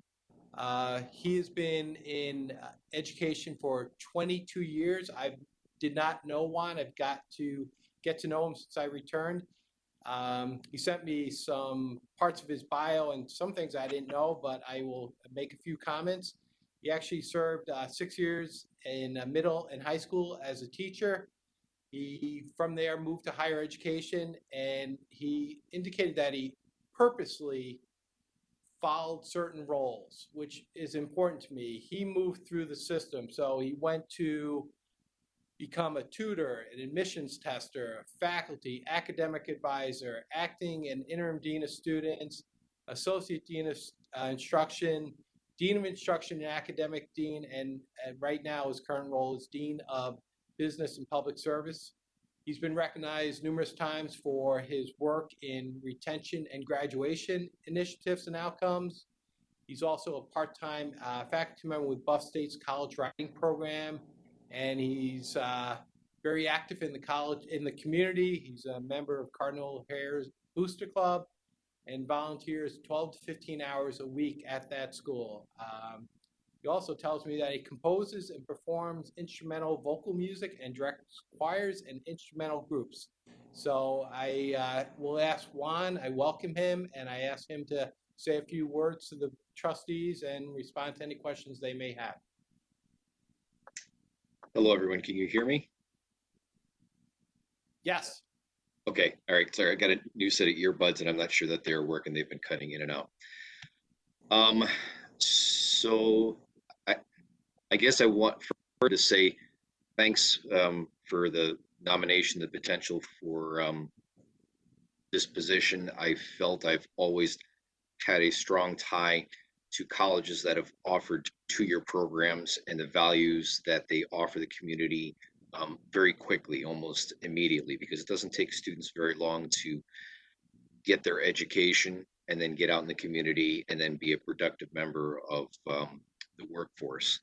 I've always been very strong and felt very strong about supporting students who really represent the lifeblood of the various communities that we live in. And I mean, as a college, we represent urban, rural, and suburban communities. So it really covers the whole gamut. On a personal note, I have a son that attends a community college and is reaping the benefits. He actually attends SUNY Erie and really is reaping the benefits of the individualized attention and the support that he's getting from the practitioners, and he's actually able to apply to his current job and potential career, and it is really a nice fit. I felt very strongly in supporting those types of students. I believe in having a very student-first approach. And for me, in order to be able to do that, to the president listing the positions I've strategically taken and purposefully taken, which is made it seem like my journey is very long sometimes. But in order to have that student first approach, I need to be able to see things from a student's eyes. So being able to see it from a student services standpoint, from a tutor standpoint, from a faculty standpoint, I felt would be the only way that I could ever justify being able to support students on a grander scale, which is kind of what brought me to SUNY Erie several years ago. I was critiqued by some of the faculty when I first came here. They said, well, you haven't been in a classroom in several years. I said, good point. Maybe I'm out of touch with some of the students, so I try to get back into the classroom. I know my peers who have been also nominated for the position also are in the classroom and actively engaging with students. So yeah, I guess that's kind of me in a nutshell. Thank you so much. Thank you so much. Thank you, Juan. Next up, I'd like to intro I think most of the trustees know Jamie Smith. She has been a public librarian since 2001. She's currently our Dean of Liberal Arts, Sciences, and Initiatives. She has dedicated her service before transitioning into academic leadership to the public libraries, and she has transitioned into academic leadership in, I think, 2016. Jamie received her doctorate of education in executive leadership at the prestigious St. John's Fisher College, Ralph C. Wilson School of Education. Her research focused on higher education. Dr. Smith is certainly dedicated to quality and excellence in education, as well as our community. And I would ask Jamie to say a few words and the trustees to ask any questions if you have any. Jamie? Hello, everyone. I think I've worked with just about all of the Board of Trustees. If not, I'm very excited about the opportunity to work with you guys. I would like to focus on quality and equality, as well as equity in education and making data-driven decisions. as we move forward. I'm very excited about the opportunity, and I will continue my dedication to this institution, as long as I'm allowed. Is there any question?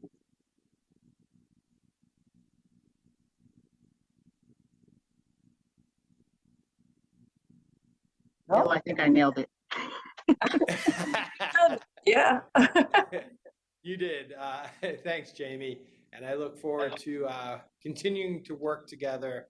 When I was last year, Jamie was a librarian, so I was pleasantly surprised this year in academic leadership upon my return to SUNY Erie. The last candidate that I'm presenting for the board's consideration to Associate Vice President is Dr. Adiam Sagai. I did not know Adiam before my return. She was new to the institution in the past 3 years. I've gotten to know her a lot, mainly through her work at the Northland Workforce Development Center and some other initiatives. She's currently the Dean of Engineering and Technologies.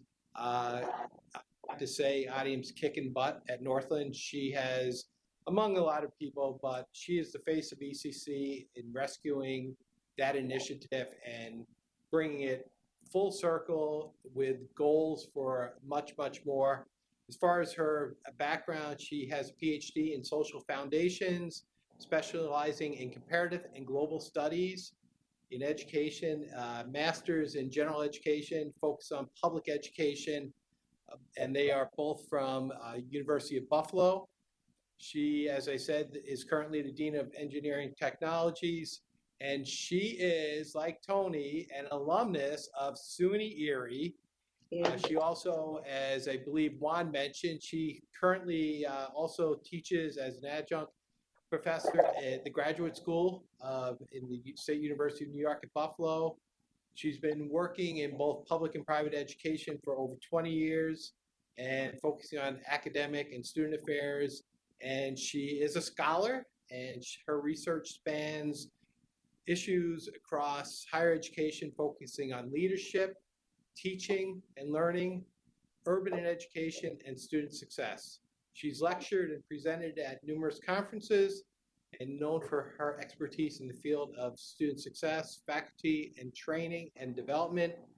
And she has also been a accreditor, worked on accreditation efforts, both for the American Association of Medical Assistants as well as Middle States. So with that, I will turn the floor over to Adiam. I don't know if there's more to say, but the floor is yours, Adiam. Thank you so much. So first, I'd like to thank the board, President Reuter, Dr. Scheidt, and certainly the engineering, the technology team. I have to tell you, without their team and their leadership, I wouldn't be in front of you today. I've been with the college for almost a little bit 2 years now. I've learned a lot. I've grown a lot. As you know, my background is not in engineering technology, but I have to tell you, I think I saw Andy Sacco, Tony Delesio, and some others maybe within the division that have helped me to learn the program area, but most importantly, really allowed me to lead the department, the division rather, and take it to where it is. So it wasn't without them, and certainly without the faculty, without the students as well. So it's really this team effort that has led me to be in front of you today. And really what I see is that, part of, I'm going to be playing 2 roles. I think I'm going to also oversee another division, health and science, the health and science division, which I welcome that as well. And part of that is really selfishly because I do see 2 opportunities, a lot of opportunities in both of those divisions. One, I think Tony Delesio spoke a lot. Me and Tony spoke a lot about grant. I believe in grant, and I think particularly those 2 divisions lend themselves with all the opportunity that we have in terms of the grant. We will be doing a lot of work, and I'm so looking forward to congratulate Tony for being in this position so that I could certainly work with him on that. The other thing I think that's important is our partnerships in the community. As Bill alluded, I am a fan of working with our community. We have to work with our community, and that doesn't just include, the industry as well as organization, but our K to 12, right? We really need to partner with them. We are doing some great things with the K to 12 as well as the universities and colleges in the area. So I am so excited to be part of this group, and certainly I'm hoping to be part of this executive group to really take the college to the next level. I think all of us are sitting here to figure out how do we take our college to the next level, and I'm glad to be part of that. So thank you so much.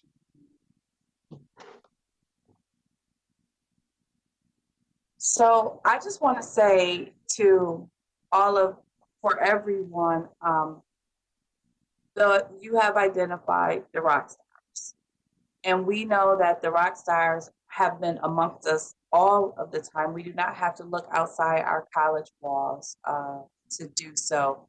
And I am extremely excited. I am extremely excited not only for the level of expertise that has just been lifted, the level of perspective that has just been lifted, but I will be remiss to say if I'm not extremely thrilled about the level of diversity that has just been lifted.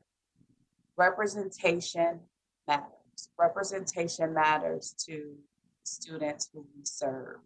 And this is a proud moment for me as a member of this college community, that we have taken a leap, not a step. We have taken a huge leap to enhance our diversity efforts.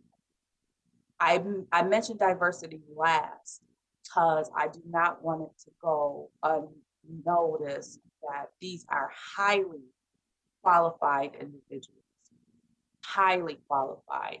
And if it was not so, then they would not have been in this position. And I'm not just speaking of our three, Juan, Aniam, and Jamie. I'm also talking about Tony as well. And I feel that with that being said, the level of the lens as to which things are approached will be different and enhanced for the greater of our college.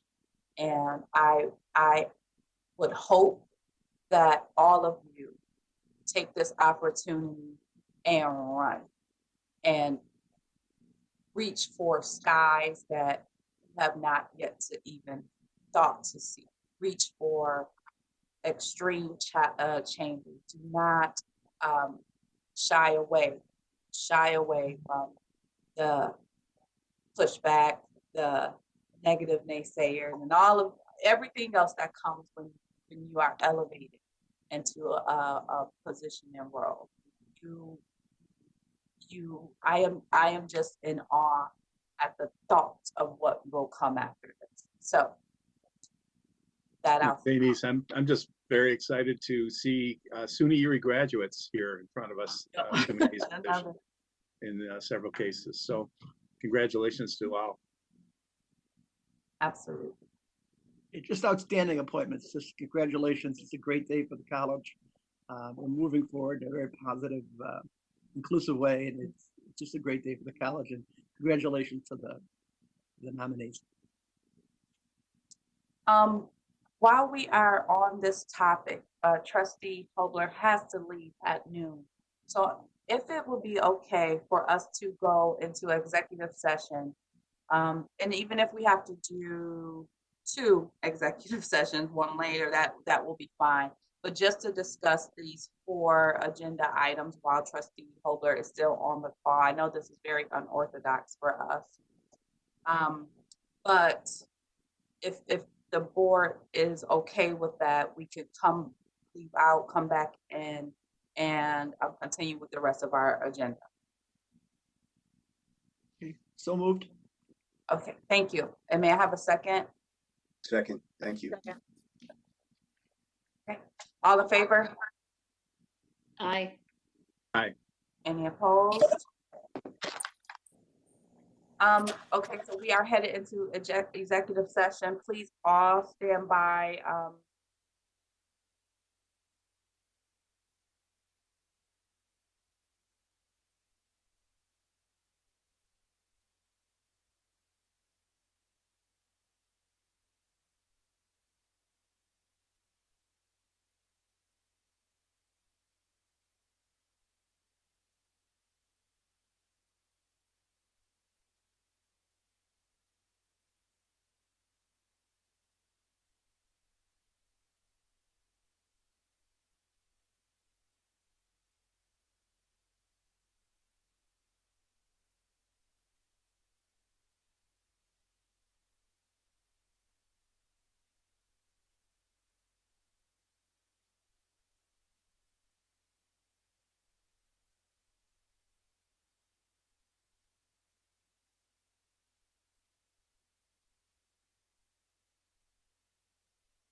Okay, I think we're back. We're back. So I think I need a motion to come out of executive session. Did we, I just stepped away for a second. Did we vote on these 4 officially? No, No, we're we're just coming back into session now, Okay. regular session. So I moved that we move out of executive session. Todd seconded. We passed that. And now Don't we need to vote on these 4 people now? Yes, we're going to do that now. Oh, outside? Yes. Okay, An open session, yeah. got it. So we are, I think I had a motion to move out of executive section. Todd Hober seconded. We are now back in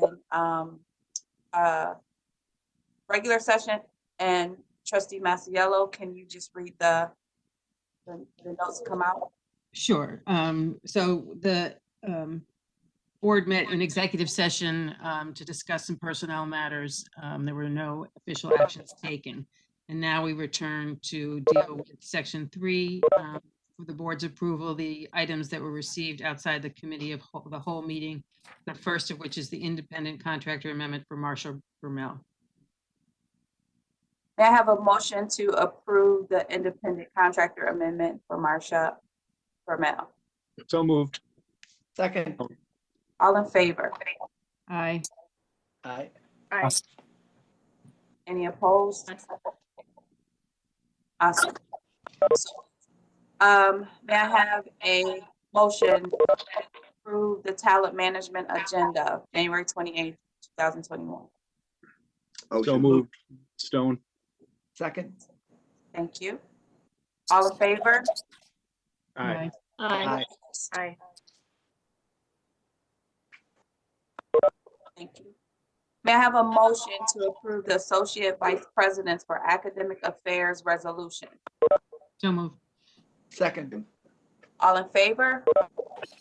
Aye. Aye. Aye. Any opposed? Thank you. So moved.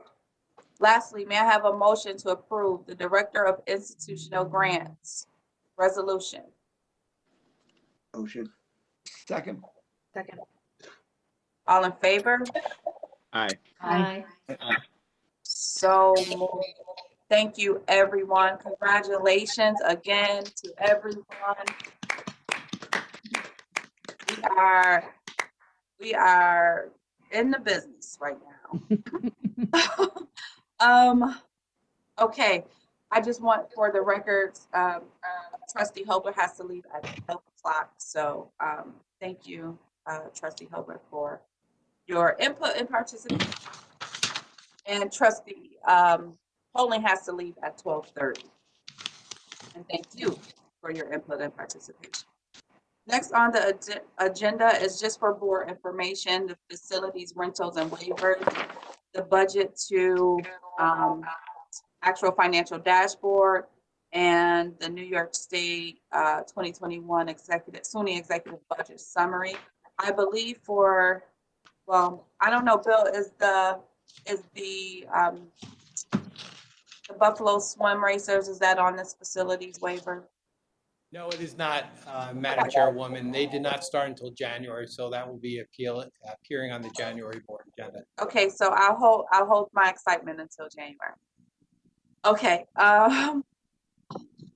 policy and governance, we're moving to that. Thank you, Madam Chairwoman. The first policy before us is a board policy, the planning and assessment policy. The purpose of which is to establish and maintain a planning and assessment structure to gauge SUNY Erie's effectiveness and to maintain compliance with SUNY and Middle States standards. Basically, we are saying that all administrative and academic units will develop and maintain a mission statement, goals, timeline, and action plan to implement those goals, identify performance indicators to measure success toward the mission and goals, and the unit goals will be mapped to the college's strategic plan. A summary of those reports will be provided to the Strategic Planning and Assessment Committee by the last Friday of October, so they can use that data in their decision-making. All units will undergo review every 5 years. New units will undergo review within 3 years of establishment. And they will not receive any funding allocations without submitting the unit's mission, goals, action plan, timeline, et cetera, to the college president. All units are going to update quarterly to the Board of Trustees when they are not progressing toward the identified unit goals. Staff will be required to undergo training in order to develop a clear understanding of expectations related to assessment and planning. Supervisors will be responsible for that, planning that training. All units shall annually assess their units' procedures and outcomes using a racial equity impact analysis lens. And the result of that assessment will be used to revise each unit's action plan in order to ensure that we're addressing equity gaps intentionally throughout the institution. And then on the first Friday of January and July of each year, the president shall deliver regular reports to the Board of Trustees summarizing the progress of the college's key institutional indicators as identified in the plan. Does anybody have any questions on this? Once approved, this policy will also be distributed to all unit heads and their supervisors so that everybody knows the expectations, and the college employees will be required to acknowledge receipt of this policy and undergo training each academic year. Then I would move that the board approve this planning and assessment policy. Excellent. I second that. All in favor? Aye. Aye. Any opposed? Great, thank you. Next, we have the micro-credentials policy. This is also a board policy for the board's approval. The intent of this policy is to expand opportunities for students to receive specialized training in the form of a micro-credential. We at SUNY Erie are authorized to offer associate's degree diplomas and certificates for completion of 24 credits or more. This is a micro-credential that will be awarded to students who have completed coursework requirements that amount to less than 24 credits. So some examples of that would be a safe server certification for wait staff in the hospitality industry, a lab safety certification, or a hazmat safety certification. By breaking down coursework into smaller bites, if you will, the intention is to help students persist in their studies, and we expect it will help boost enrollment.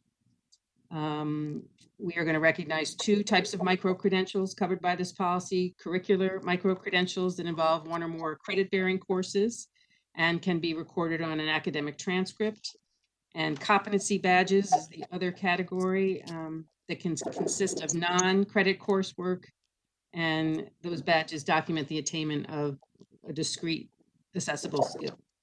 The curricular micro-credential competency badges will have clear measurable outcomes, assessments, and those assessments will be aligned to outcomes, and students will have to demonstrate a mastery of the outcomes.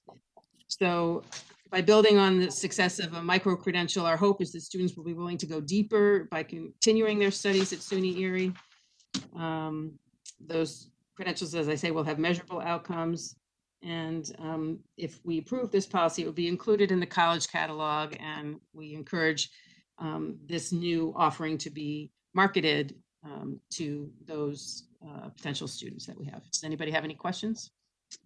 Kate, my initial reaction to this is positive, but I wonder if there is a risk that students will take their badge or their credential, their micro-credential, and can say to themselves, "Oh, this is enough. I don't need to persist through graduation." What do you think about that, or what do others who have thought about this think about that question?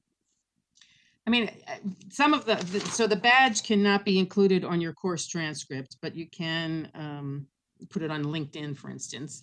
I think part of so that they're able to show that they have some mastery of some specialized skill, and that's important.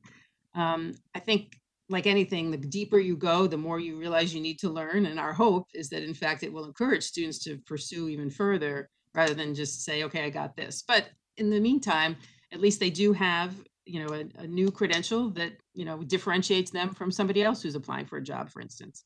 So it's a first step. It's certainly not intended to be a last one, but it's intended to, help enrollment, provide positive feedback to those students who can persist and go deeper and learn more about the field that they're interested in.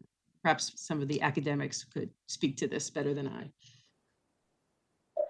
I think one of the opportunity for the micro-credential is really also serving the industry. We're getting more and more where industries are looking for us to customize the need. So I think we could have a student, an example could be in one of the mechatronic program. In addition to the mechatronic skills, they want an auto tech skill as well. Not a lot, maybe 2 courses in the auto tech, but really the base of the program is mechatronics. So in that case, we would use that to really meet the industry needs. So I think the other advantage to this is really as industries are asking us to customize some of the skill set, we are able to do this with our students who may graduate from a certificate or associate, but then maybe customize curriculum or courses to address their needs. So that's another way that we could also use it. It's also an opportunity in alignment with what Adim is saying for students to develop and create a diversity micro-credential. So it has a lot of benefits where students can do exactly what you said, deepen what they may know, or to actually make them highlight themselves on a particular resume or a LinkedIn profile in a particular area. But diversity is another avenue for the credential as well. In addition, in some of our broader degree programs, for example, humanities and social science, they can also sort of specialize in an area. So in the humanities, perhaps I want to specialize or have a micro-credential in music or sociology in the social science areas. So it also allows you to focus within a broader degree program. Right, and I would just like to add, this is a SUNY initiative as well, so that our curriculum committee took this on so that we could craft it to the needs of Erie Community College students and what our students need instead of being told directive from SUNY. So this is going to help us and our students specific instead of having it be a top-down initiative. And it was approved by the College Senate as well. Sounds like a good idea. I'll make a motion. I'll second it.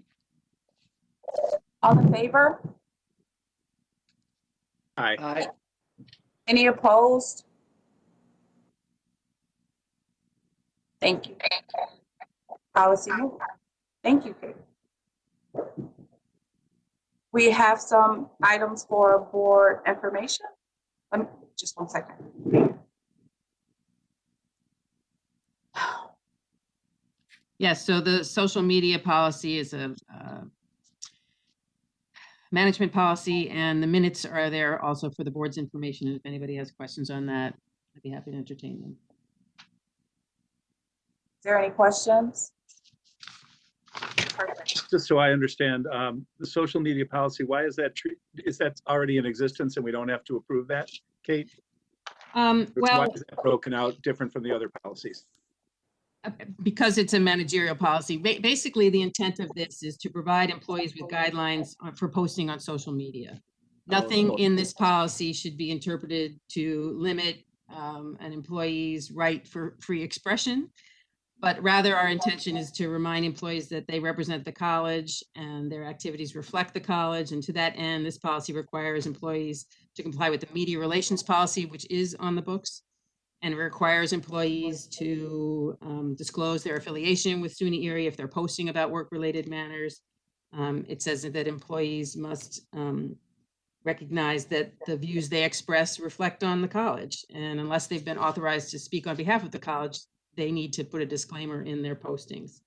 It also reminds our employees that SUNY Erie does not tolerate discrimination or harassment on the basis of any protected class, and that SUNY Erie employees are bound by non-discrimination and non-harassment policies while posting online, even during non-working hours. So, you know, we want to make sure that people understand that while they're free to express themselves as they see fit on social policy, we are asking that they continue to consider that they are, you know, role models, and that their statements reflect on the institution as a whole. And so we ask them, you know, they can't, in this policy, comment on internal operations or employee information or policies, procedures, and not disclose information that we haven't put out in the public yet, and not to put out anything disparaging about our institution or our competitors. But again, this is not intended to infringe on anybody's First Amendment rights. Thank you. Thank you. So up next is my report. I want to bring your attention to the bylaws that are listed. There's two versions, the clean and red line. We had this on the December agenda to follow the rules of having 30 days advance notice before making changes, official changes to the bylaws. The two main changes, in addition to much wording and language changes, are the approval of the are the committee of the whole is now cleaned up in the bylaws, as well as, oh my goodness, I wrote the wrong thing down. Bill, what's the other change? I'm sorry. The other couple other items are Vice Chair Stone mentioned, and he gave credit to Ms. Lenahan about incorporating a college state of the college address on an annual basis under the president's responsibilities, and then asking the board to incorporate that they are in fact to approve any SES appointments, members of the executive team. And then the last item was a clarification on the president's authority on approving of contracts. I believe there was a comma out of place in the original version. And I thank Kate because I couldn't wait for her to get back to give us, and she was saying last Friday or 2 weeks ago Friday that it's going to be a lot of work. By Friday afternoon she turned it around and offered some comments. So that's the bulk of all the changes, Madam Chairwoman. Thank you. I think we have to approve the changes. So may I have a motion to approve the changes in the bylaws as presented? So moved. Second. All in favor? Aye. Aye. Any opposed? Great. In addition to my report, as Bill has spoke about earlier, I have had meetings with Bill, and I meet regularly once a week. I've also had meetings with the representative and Maureen. Also continue to meet regularly with committee members and community members as such. Had a great meeting with Chair April Baskins yesterday to discuss the college and the progress that we have made since, well, in the last year at least. And that was a great conversation as we continue to just bridge the relationship between the college and all of our stakeholders.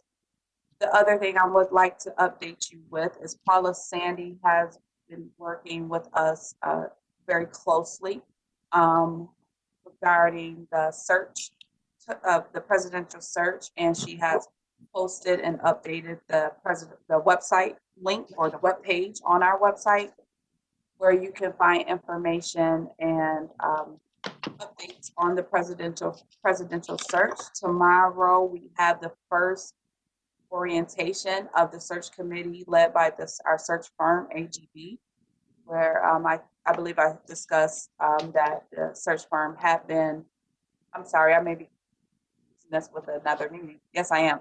So we selected search firm AGB located outside of Washington. And they were approved by the Erie County Legislature January 4th, I believe. And we have been rolling to get the process started. And as I said, up next, the search committee will meet for orientation tomorrow.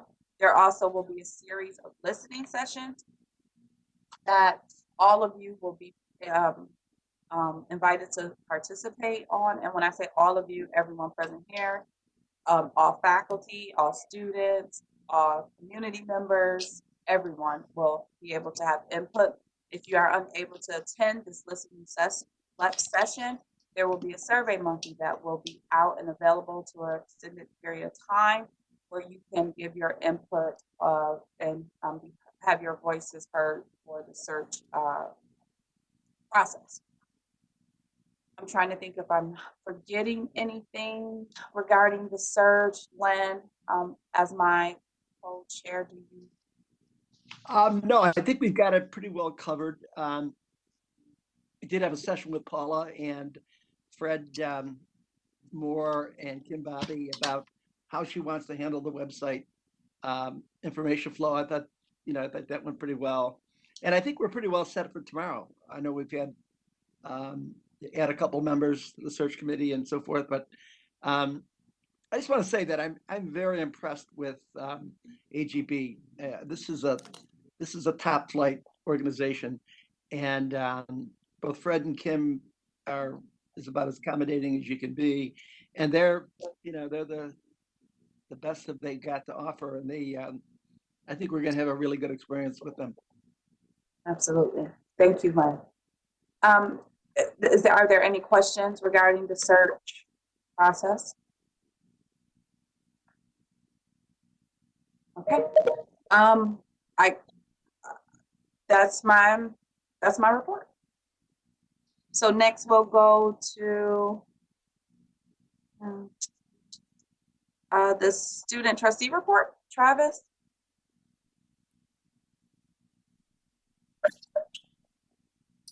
Thank you.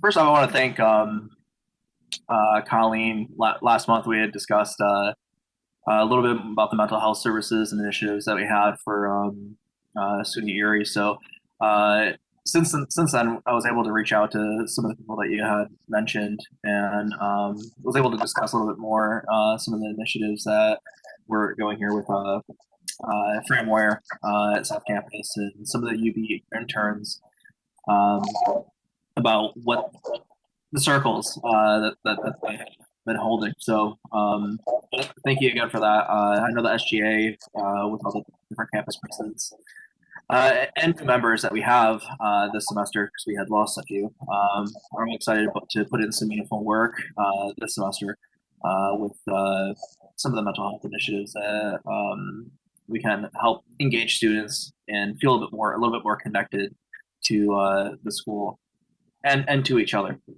I love the report that you had presented earlier about some of the concerns that some of the students had, and I can say that from everyone that I've talked to as well, organization and communication had been a top concern with a lot of students. So any way that we can help alleviate some of those concerns will be great.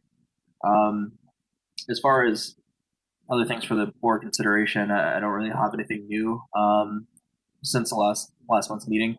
Just with the new members, we had our retreat, and was able to meet a lot of the new members for SGA. So we're excited to put some meaningful work in. Want to say thank you to everyone that we've reached out to already. Most of the faculty and other members here have all been very willing to work with us, and I know that everyone's concerned with students is a top priority. So thank you. Thank you, Travis.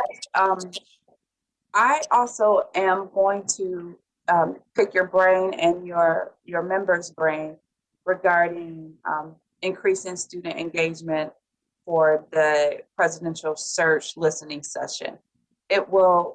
Their session is just for students. No one else can attend, so they have a chance to really voice what they are looking for in leadership of our college. And so I think that's really important. So I'll be asking you how to best do that. Also, and going back a couple of hours, perhaps SGA can work with Fabio's team as far as getting that survey that Bill requested out.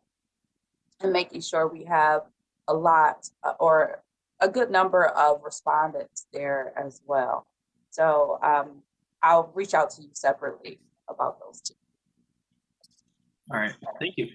I know another thing with the social media, you know, we discussed this a little bit on the committee with the policy committee, is that the with the remote modality that we're in, we are having issues with figuring out a way to engage students at an SGA level, just because we're not on campus, and you know, our contact information isn't even on a website. So I discussed with Paula already about creating an SGA landing page so that all the, you know, trustee, the student presidents, all our information is available. So that's something that currently working on, hopefully with Paula, and then also getting access to some of the social media so that SGA can post and have more events that we're doing and kind of get some more engagement to do some more surveys. So we're working on that currently.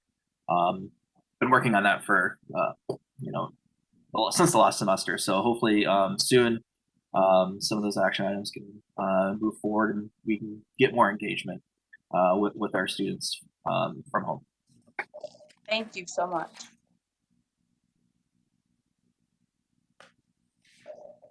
Okay. Ms. Colleen Quinn, College Senate. Hello, everybody. Again, good to see everyone. And Travis, I just want to say I'm really glad that that was helpful for you with our Student Access Center and their circles. And just to remind the board, the circles, we have a couple of interns from the University at Buffalo that are social workers working with our Student Access Center with Fran Moyer, who's one of our counselors there. And based on the feedback that we, the instructors gave, and after talking with Travis at the December meeting, they are recording videos that instructors can upload to our Blackboard courses that give a little bit of a preview to what each topic is going to be discussed in the circles.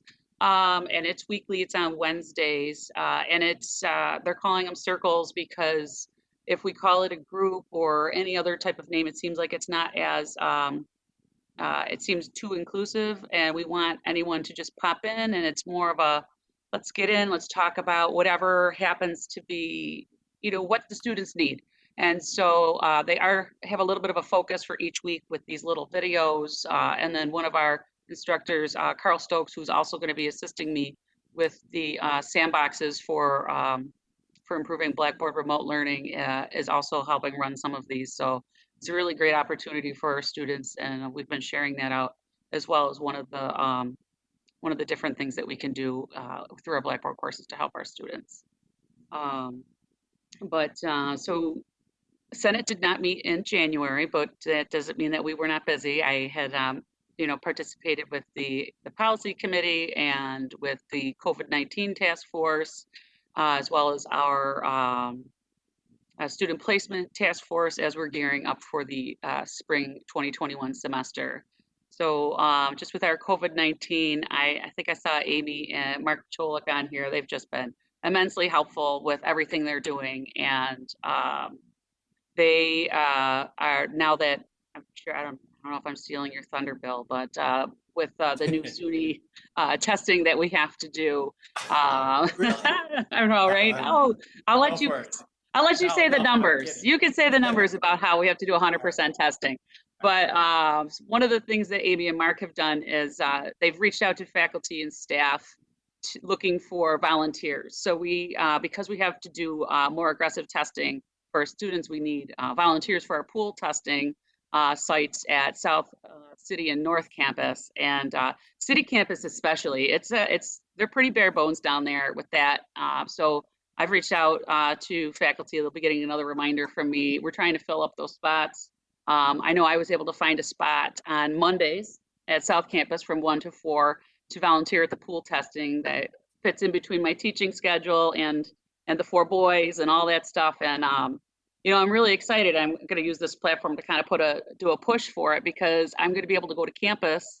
I'm going to be able to see my students and have some interaction with them. That is not through a camera, through an email, or any of that. So I'm really looking forward to it. And, it gives you that opportunity to get dressed and, get out of the house and, and really, see my students. I'm really excited about it. So I know the deans have received a sign-up sheet, and I know they've been pushing it out to their faculty. So I just want to let anyone out there, if you got, 3 hours, 4 hours, a pocket of time, and maybe you're near city campus, especially if you want to volunteer at these COVID pool testing sites,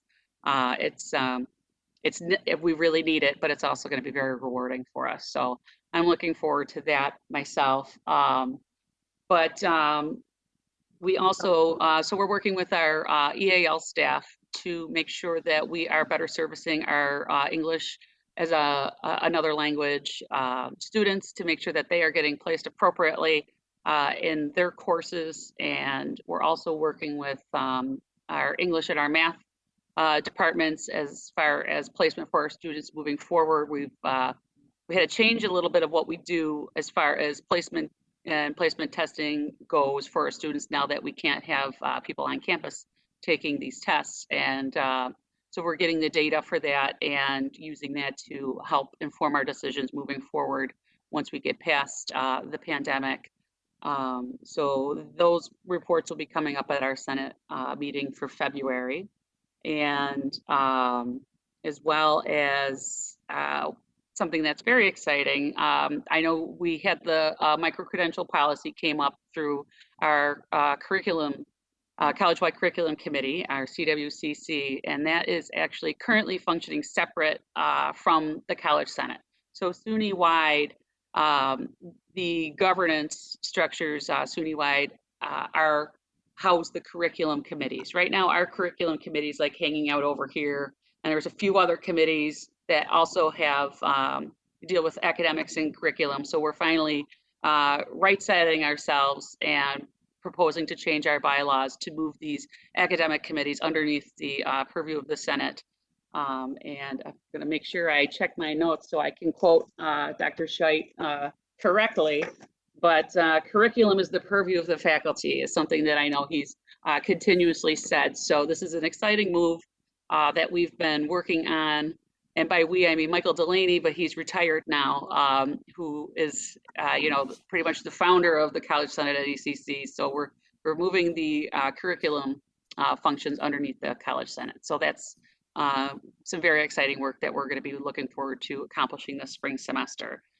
We also are gearing up to work through our applications for Chancellor's Awards. There's various Chancellor's Awards that are available to our faculty and staff. And those, we have a committee through the College Senate that is looking at those. And we have, those are due, I think, the Friday after Senate. So Senate meets on the 9th. And we'll be going through those, and hopefully we'll have some faculty and staff getting recognized across SUNY for their accomplishments in teaching and academic and excellence and all these other different areas that our people are eligible for. And then working through distance learning, which you've heard of us earlier, our first sandbox for faculty and staff working with College Senate is going to be on February 11th. So 2 days after College Senate meets, and we're looking forward to see how participation and how that goes. And then I'll have more to report on all of those initiatives once the March meeting comes. But I think, yeah, I think that's all I have for now. But I just, want to, thank everyone that I've been working with through the last 2 months to get everything ready for our February meeting, because I know it's been very overwhelming for our faculty, staff, and our students. I feel like we went on break and then we blinked and now we're back.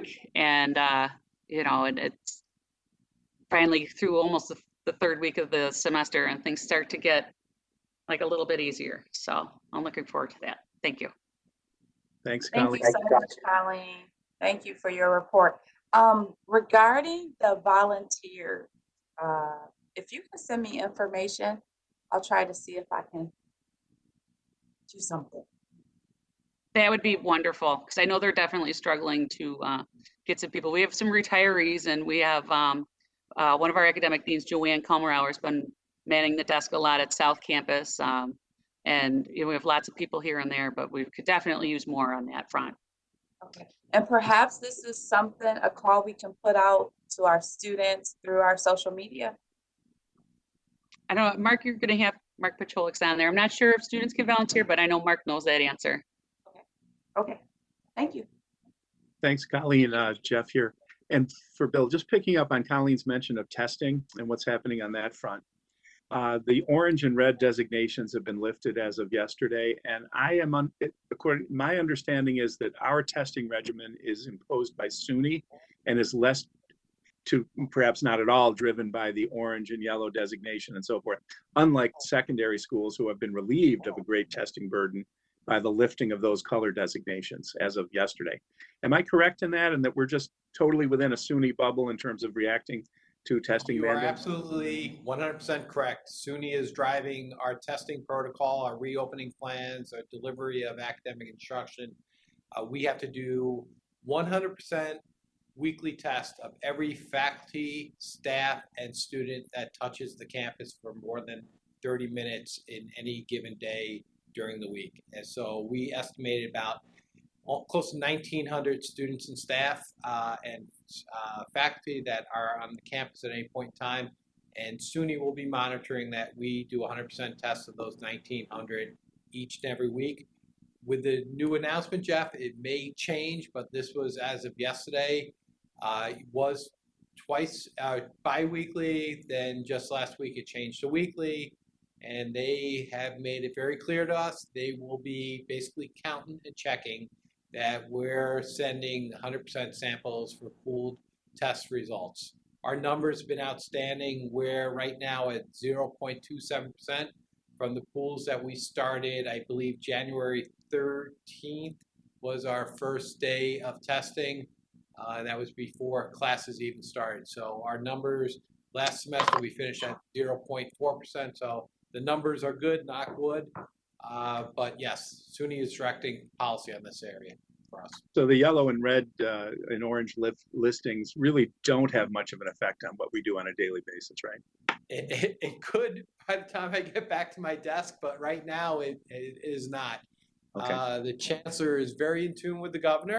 He still sits at his press conferences about the testing and pandemic and COVID and vaccinations. Again, it's something that has changed almost on a daily basis for us. Got it. Thanks. Thank you, Colleen, and Jeff, for that update. I know a lot of small businesses are happy that we are off of that lift, that's red zone with yellow zone on, orange zone, or whatever. So I am going to move pretty quickly through the next few sessions because Bill has a meeting that he has to go to at 1. So our bargaining unit reports from Andy Sacco and Maureen Doyle. You have the floor.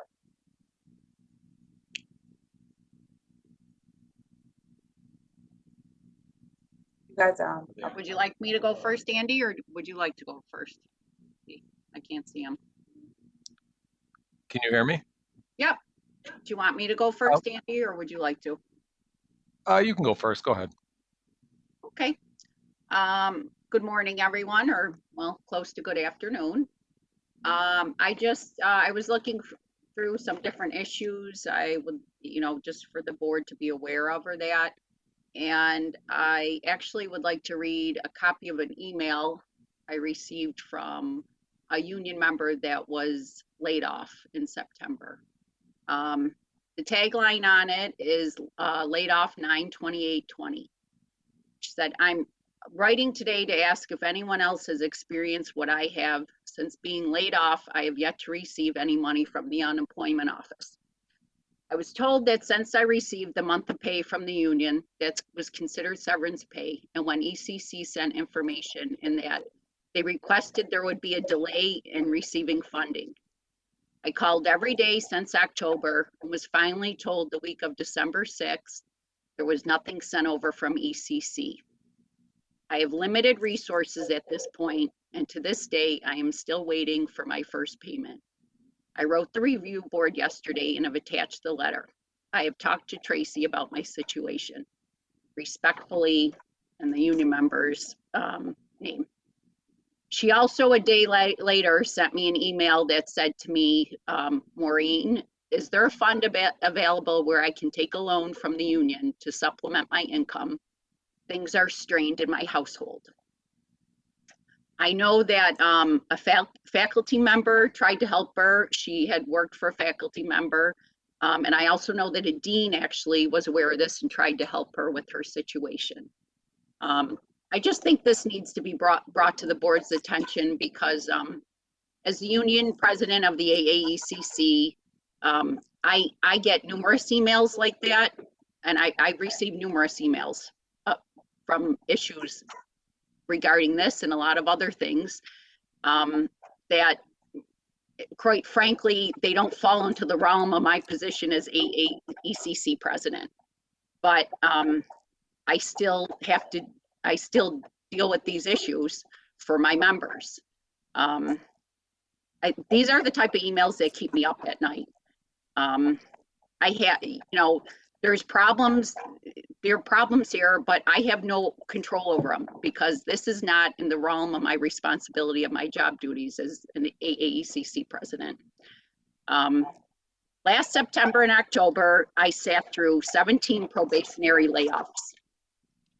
Those were brand new members that were excited to start at the college, to work at the college. We're excited to have their positions here. And during the layoffs, I heard numerous stories about one member had a sick mother who was going into the hospital the next day for surgery. Another person told me they, a week before, had bought a house and didn't know what they were going to do about their mortgage. So I would just say, I would caution the board to realize that we are not out of the woods yet. There's a pandemic that is going on, and currently no one knows a year from now what the world's going to bring. And right now we need to steady the ship before any major decisions are made regarding the future of ECC. I had to sit through 17 probationary meetings with members, and I had to hear all their stories. And that was really hard, and I don't want to have to do it again in 6 months or a year. So I think everybody needs to take note about this when we're looking at our budget issues and our budget problems and some of the deficits we have. There also needs to be note that there is, Andy is aware of this, and so am I, that the Faculty Federation's contract and the AAECC's contract also expired in September 2020. We realize that there's financial issues going on. And so, we're just taking right now, we're sitting to see where the college is going and where it's going to be at in the future. But everybody needs to be aware about that our contracts have expired, and they expired in September. So thank you, we need to Maureen. realize that that's coming down the pike, okay? Yeah, let me just say something about the unemployment. We had a staff member that retired, and I shifted unemployment over to Dawn. So paperwork was submitted. I know that the unemployment they're pretty behind. Tracy, I'm going to interrupt you just for 1 second. And the reason is some of this is really close to talking about personal situations, and I want to be careful of that. Okay. All right. But what I want to do is I would love to have a follow-up conversation about this situation with Maureen, Tracy, Bill, so we can, and any one of our other trustees, so we can dig into this a little bit more. Let me go back a little bit and say that I can completely understand how, be it in this position, Maureen, where you have to hear the stories of the hardships of your members, is difficult. And Very yeah, I know. I just speak from when I had my HR hat on, having to make some of those decisions in the past. It's not pleasant, and we, as a board, as well as President Reuter, in every decision we make or have to make, as bad as they are, we are always considering the impact of the people who are in our community. And I'm talking our college community, so your members, our students, of that nature. So no decision is done lightly. And Oh, I'm aware. I totally, I'm just, it's just, I guess what I'm really expressing is I just want you to know this is the stuff that keeps me up at night, and what I just worry about it, and it's hard to sit in a room absolutely, I understand. And going through that. I understand. And I thank you for sharing. I appreciate that. And then the other piece of this is regarding the contracts. The board had a retreat late last year where we discussed the process of your contracts and how we are going to approach that. So you will be involved. As you guys know, I'm very transparent. You will be involved in those discussions really soon. Yeah, it's just, it was a sad situation having to listen to 17 people. So I just think we need to, I understand. tread lightly. Thank you. Thank you very much. Very much for sharing. And Tracy, if you don't mind coordinating that meeting with Kelly. Sure, absolutely, I will. That'd be great. And I did not mean to interrupt you. I just was really nervous. It's no, I understand. I was not going to reveal anything, but I understand. I get it. So sometimes it's so easy to put pieces together, and then next thing you know, there's the rumor mill going. True, very true. So, okay. Thank you, Maureen and Andy. If you would like to go. Yes, thank you, Madam Chairwoman, and thank you to the rest of the board for giving me the opportunity to speak to you all today. And I just would be remiss if I didn't mention a couple things, just my ideas and what I heard with the student opinion survey. I wanted to start out by just saying that the Faculty Federation and our members have always strived for continued improvement and excellence here at the college. And you all know that this has been, and it's kind of on the same tone as Maureen just spoke about. This is about people and hardships and people trying to go from one modality to the other. And not only my members, but the students, most importantly. And I think when we look at, and I hate the word new normal, but we don't know what's going to be happening in the future. And I think we've learned some things here.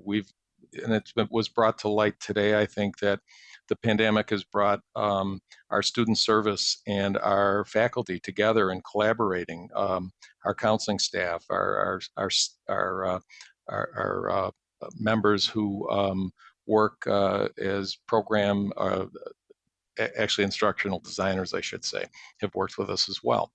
I think the collaboration has been tremendous. And yes, there's probably been some glitches and there's been some miscommunications here and there, but I think we're moving in the right direction. I will say one thing about all surveys, and people have heard me say this before. We've all had surveys sent to us, and if we're deeply dissatisfied or deeply satisfied, we will fill out those surveys.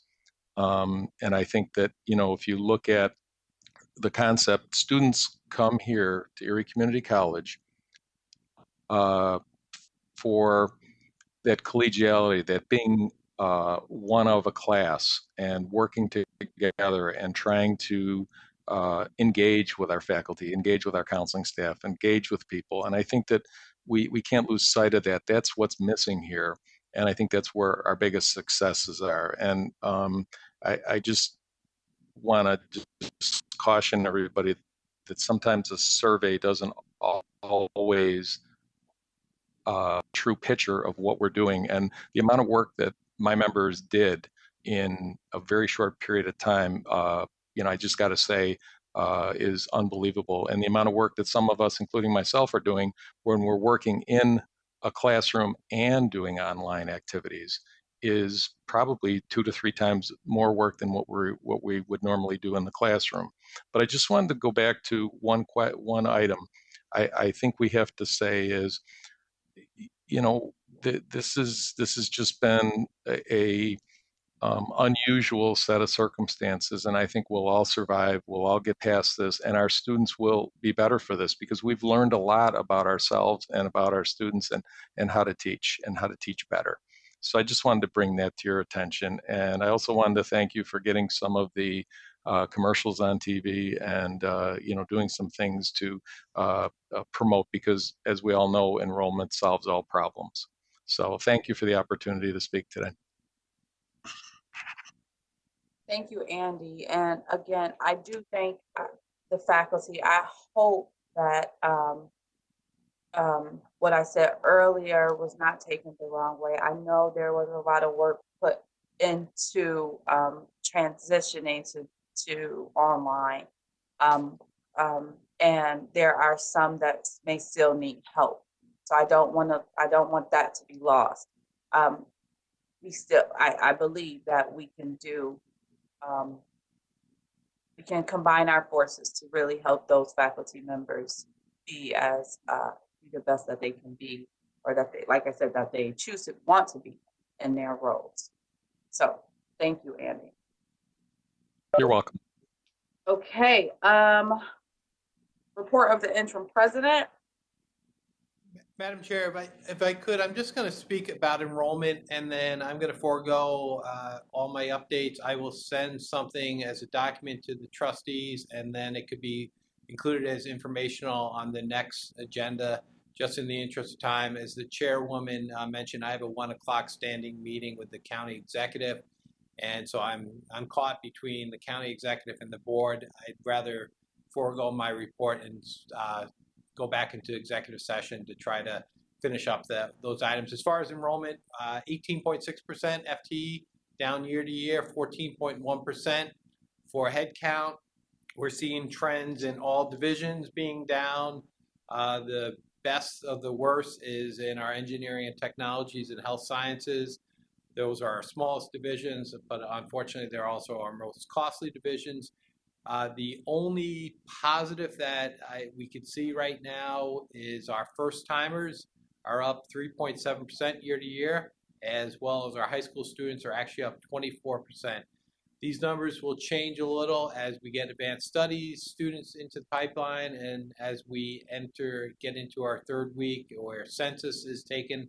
But the numbers, we had budgeted 15% decline, so we're a little better on headcount, a little worse on FTE at this point in time. With that, I will again send my remarks about the president's report out to the board and then incorporate it as part of for information at the next committee of the whole meeting. And I would ask if you have any questions on that, I would certainly respond. Thank you, Bill. I know everyone is working on enrollment in your various departments. So we will continue to monitor and work to reach out to teacher students. Thank you. Okay, so with that being said, I need to call again another executive session. May I have a motion? So moved. Thank you.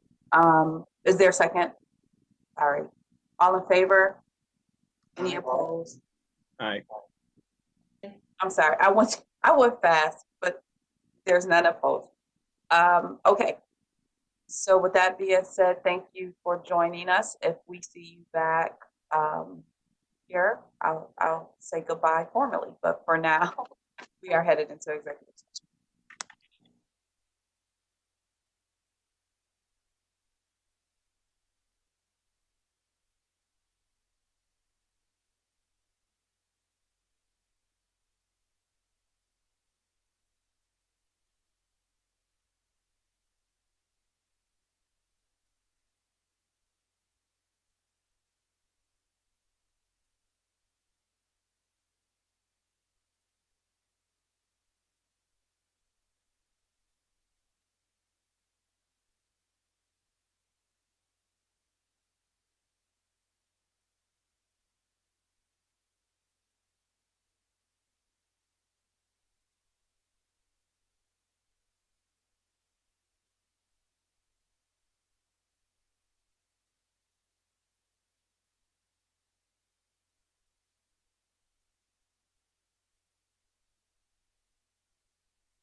That's Carrie right there, the call-in user, number 6. Yeah, I'm here. Can you guys hear me? Yes. Okay, good. Okay. Bob, are we ready? Are we back? I don't know if you can. We're good to go, Denise. Okay, thank you. A motion was made to come out of executive sessions, second by trustee and voted unanimously. The executive session to discuss a personnel matter that has been discussed, well, actually well over a year, but unfortunately due to COVID, it was postponed, and we would like to vote on the resolution that Secretary Masiello will be reading for us. Bob, you're going to pull that up?